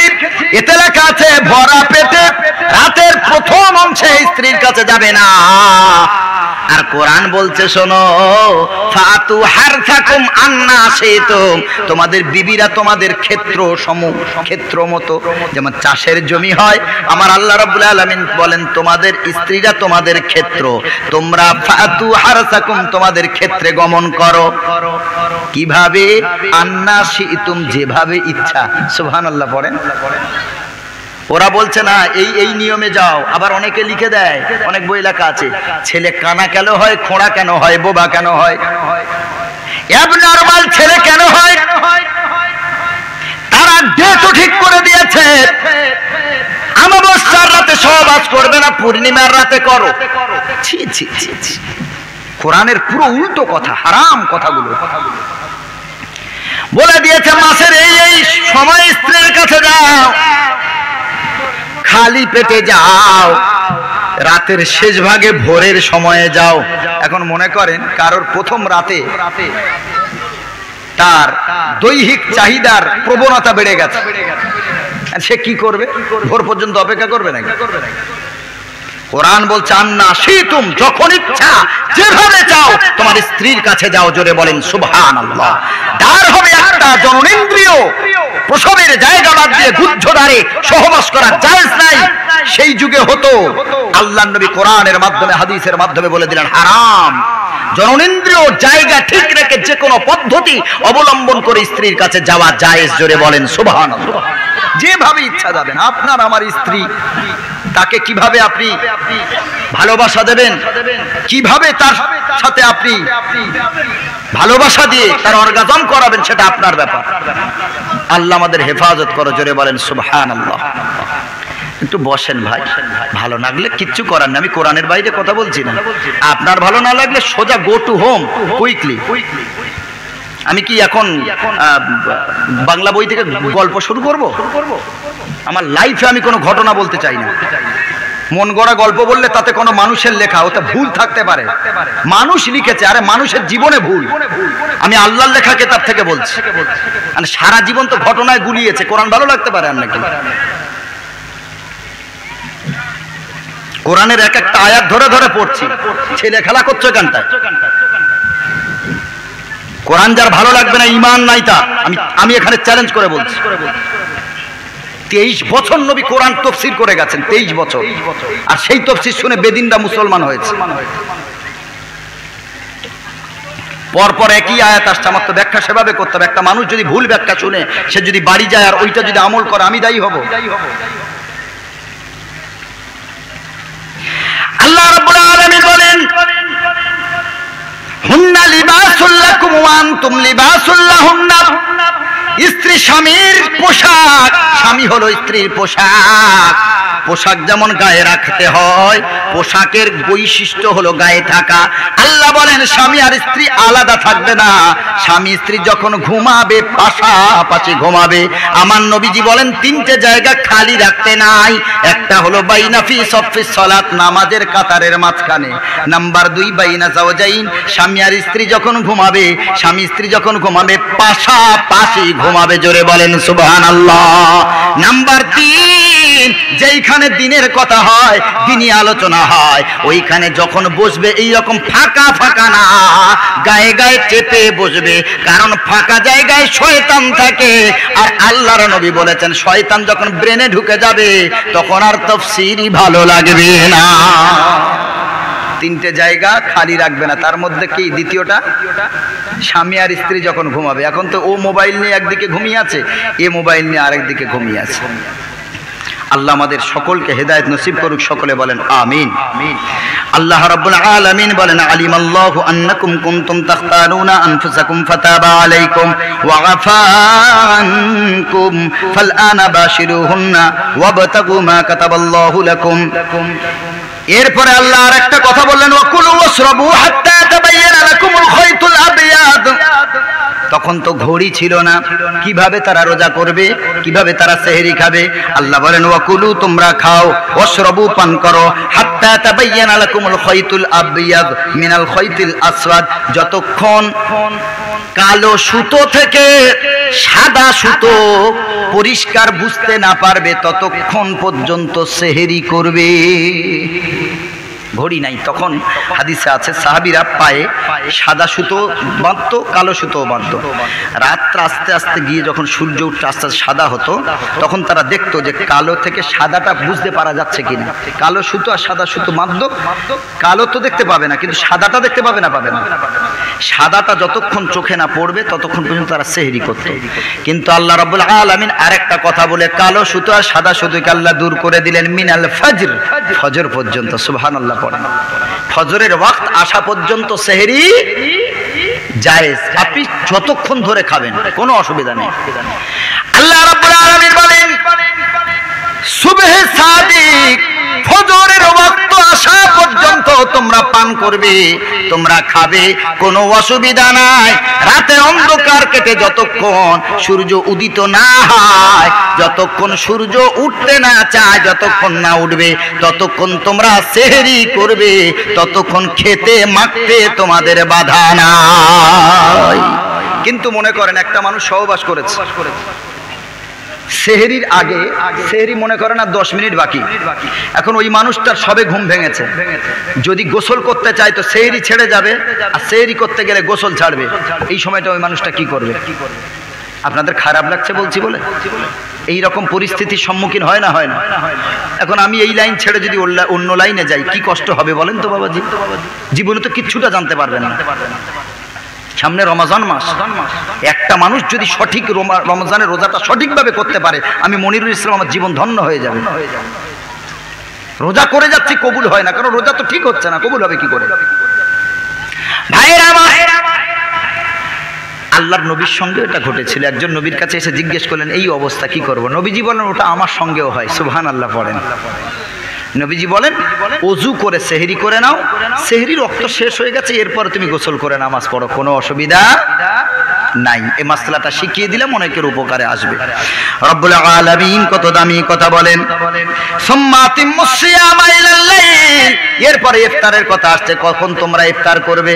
আল্লাহ রাব্বুল আলামিন বলেন যখন দিন শেষ হয়ে সন্ধ্যা যখন নেমে আসবে, রাত পর্যন্ত তোমরা রোজা পূর্ণ করবে।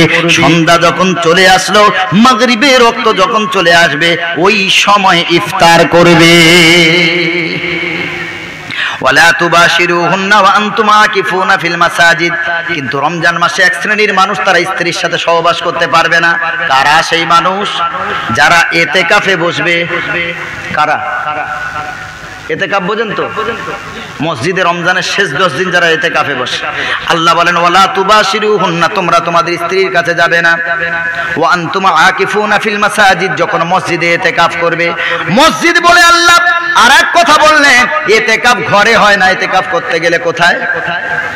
মসজিদ ছাড়া ইতিকাফ কবুল হবে না। মসজিদে ইতিকাফ করবেন। 10 দিন ইতিকাফ করা সুন্নত, 20 দিন ইতিকাফ করা জায়েজ। 10 দিন আর 20 দিন জায়েজ, কারণ নবীজি যে বছর ইন্তেকাল করবেন ওই বছরে 20 দিন ইতিকাফ করেছিলেন। বাকি সারা জীবন নবীজি কতদিন? 10 দিনের জন্য সুন্নত 10 দিন, আর 20 দিনটা কি জায়েজ আছে। তো যেখানে জায়েজ আর সুন্নত পাশাপাশি, ওখানে জায়েজের থেকে সুন্নতের মর্যাদা বেশি। সুবহানাল্লাহ পড়েন।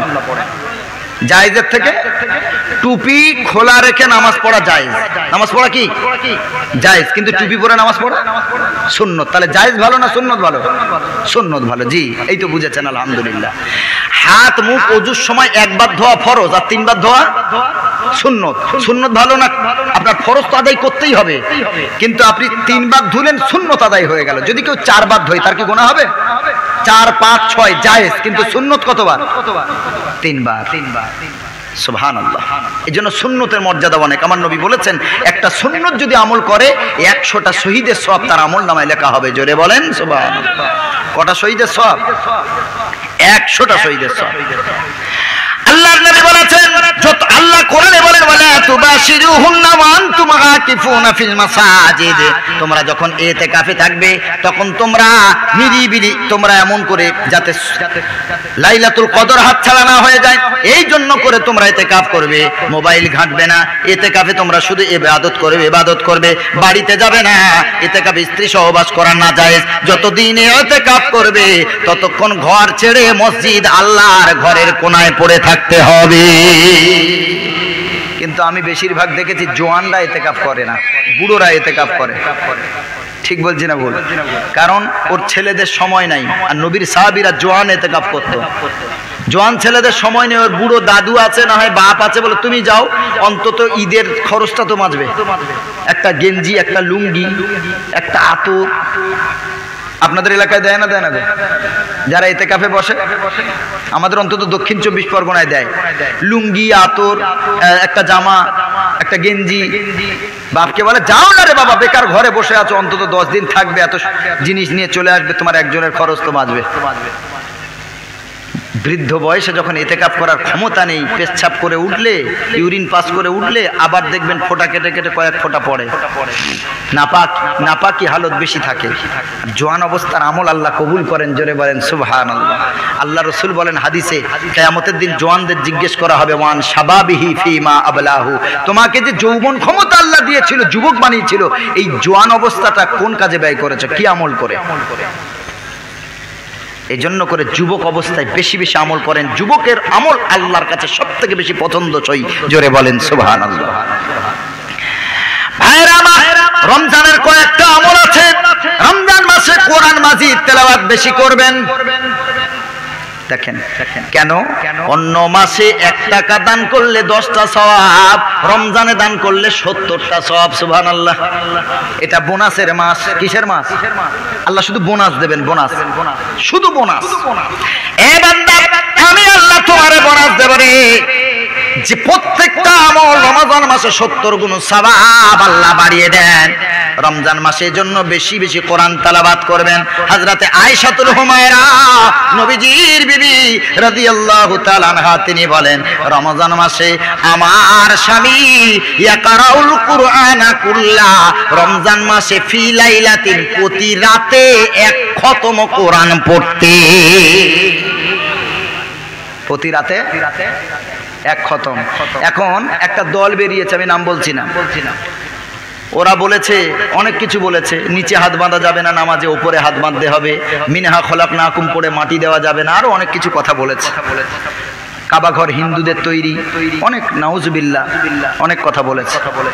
তারা এই কথা বলে, বলে রমজানে কোরআন খতম করা বেদাত, নাউজুবিল্লাহ পড়েন।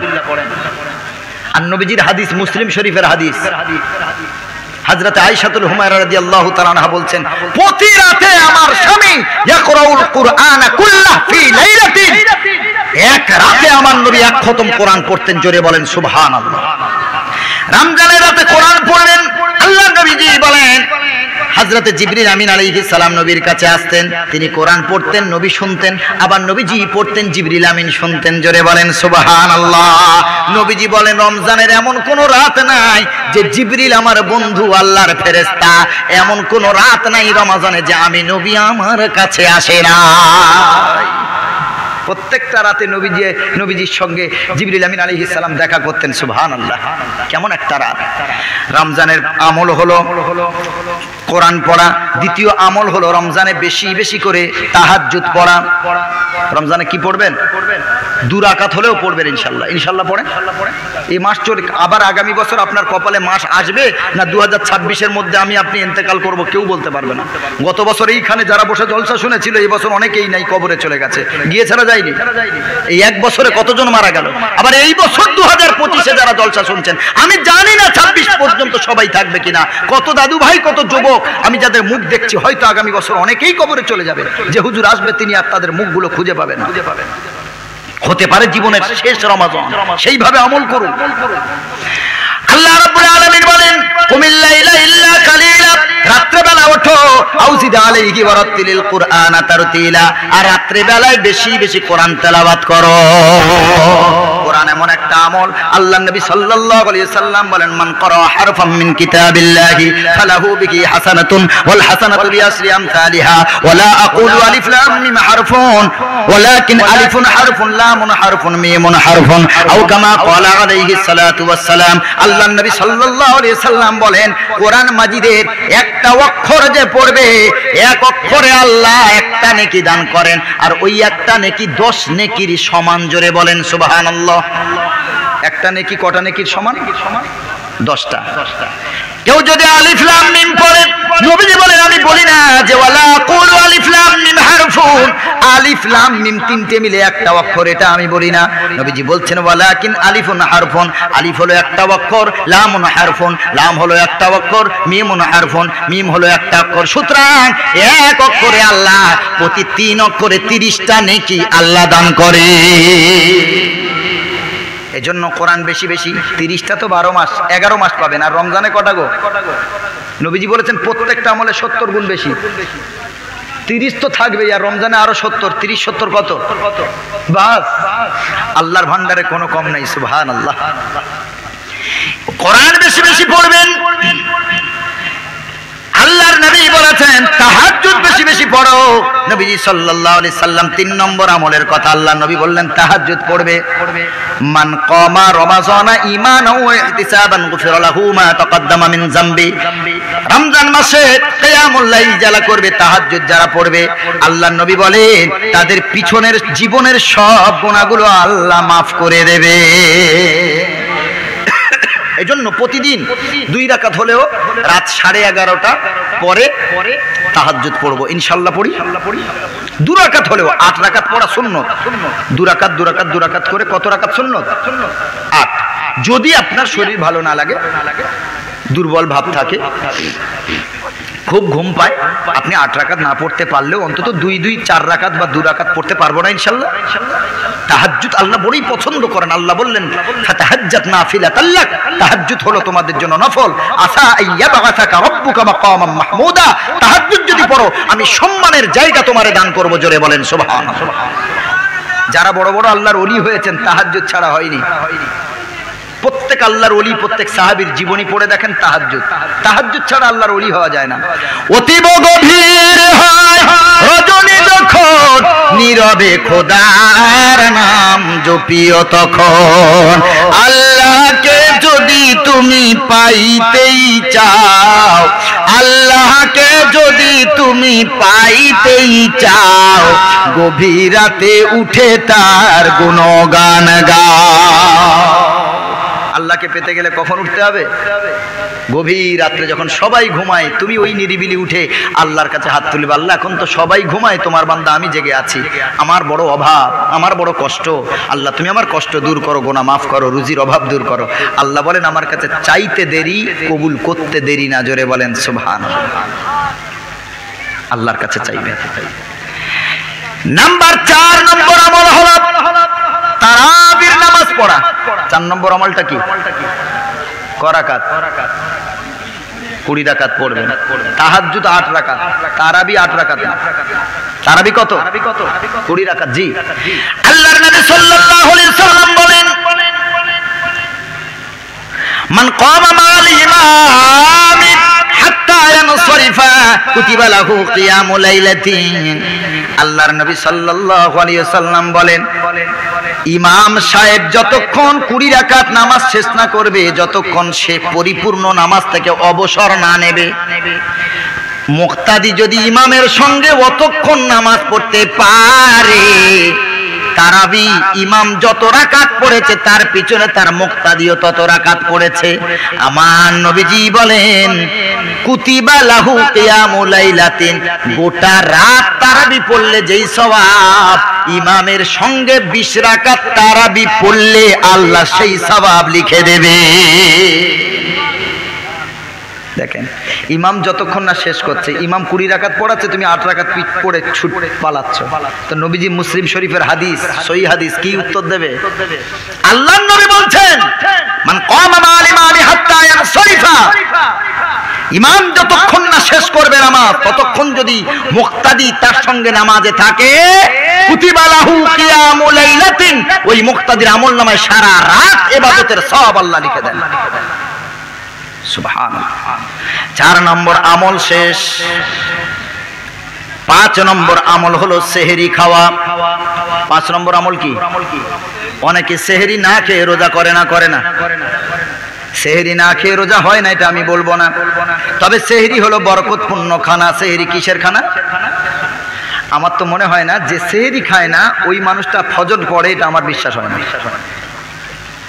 আপনাদের বিশ্বাস হলে হতে পারে। সেহরি খায় না কেন? ওর জনমের ঘুম লেগেছে, তবে তো এই জন্য তো উঠতে পারেনি। তো যে ঘুমের ঠেলায় উঠতে পারে না, সেহরি খায় না, সে ফজর পড়বে কি করে? এটা তো বিশ্বাসযোগ্য না। নবীজি বলেন, সুহুরু আকলাতুন বারাকাতুন ফালা তাদউ, সেহরি হলো বরকতপূর্ণ খানা, তোমরা ছেড়ে দেবে না। এবছর থেকে সেহরি খাবেন তো ইনশাআল্লাহ প্রতিদিন। কি ওয়ালাউ আইয়াজরা আহাদুকুম জারআতাম মিম্মা, আল্লাহর নবী সাল্লাল্লাহু আলাইহি সাল্লাম বলেন, এক ঢোক পানি পান করে হলেও সেহরি আদায় করো।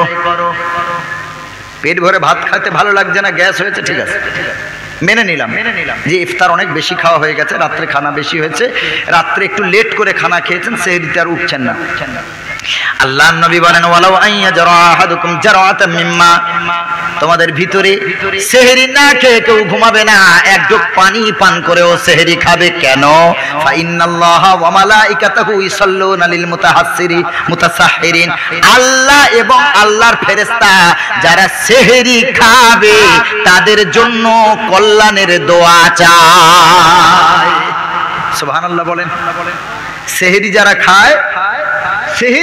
খায়, সেহরিওয়ালাদের জন্য আল্লাহর ফেরেশতা দোয়া চায়, আর আল্লাহ তাআলা তাদের প্রতি রহমতের দৃষ্টি দেন। জোরে বলেন সুবহানাল্লাহ। আল্লাহ দোয়া চান, আল্লাহ আবার কার কাছে দোয়া চাইবে?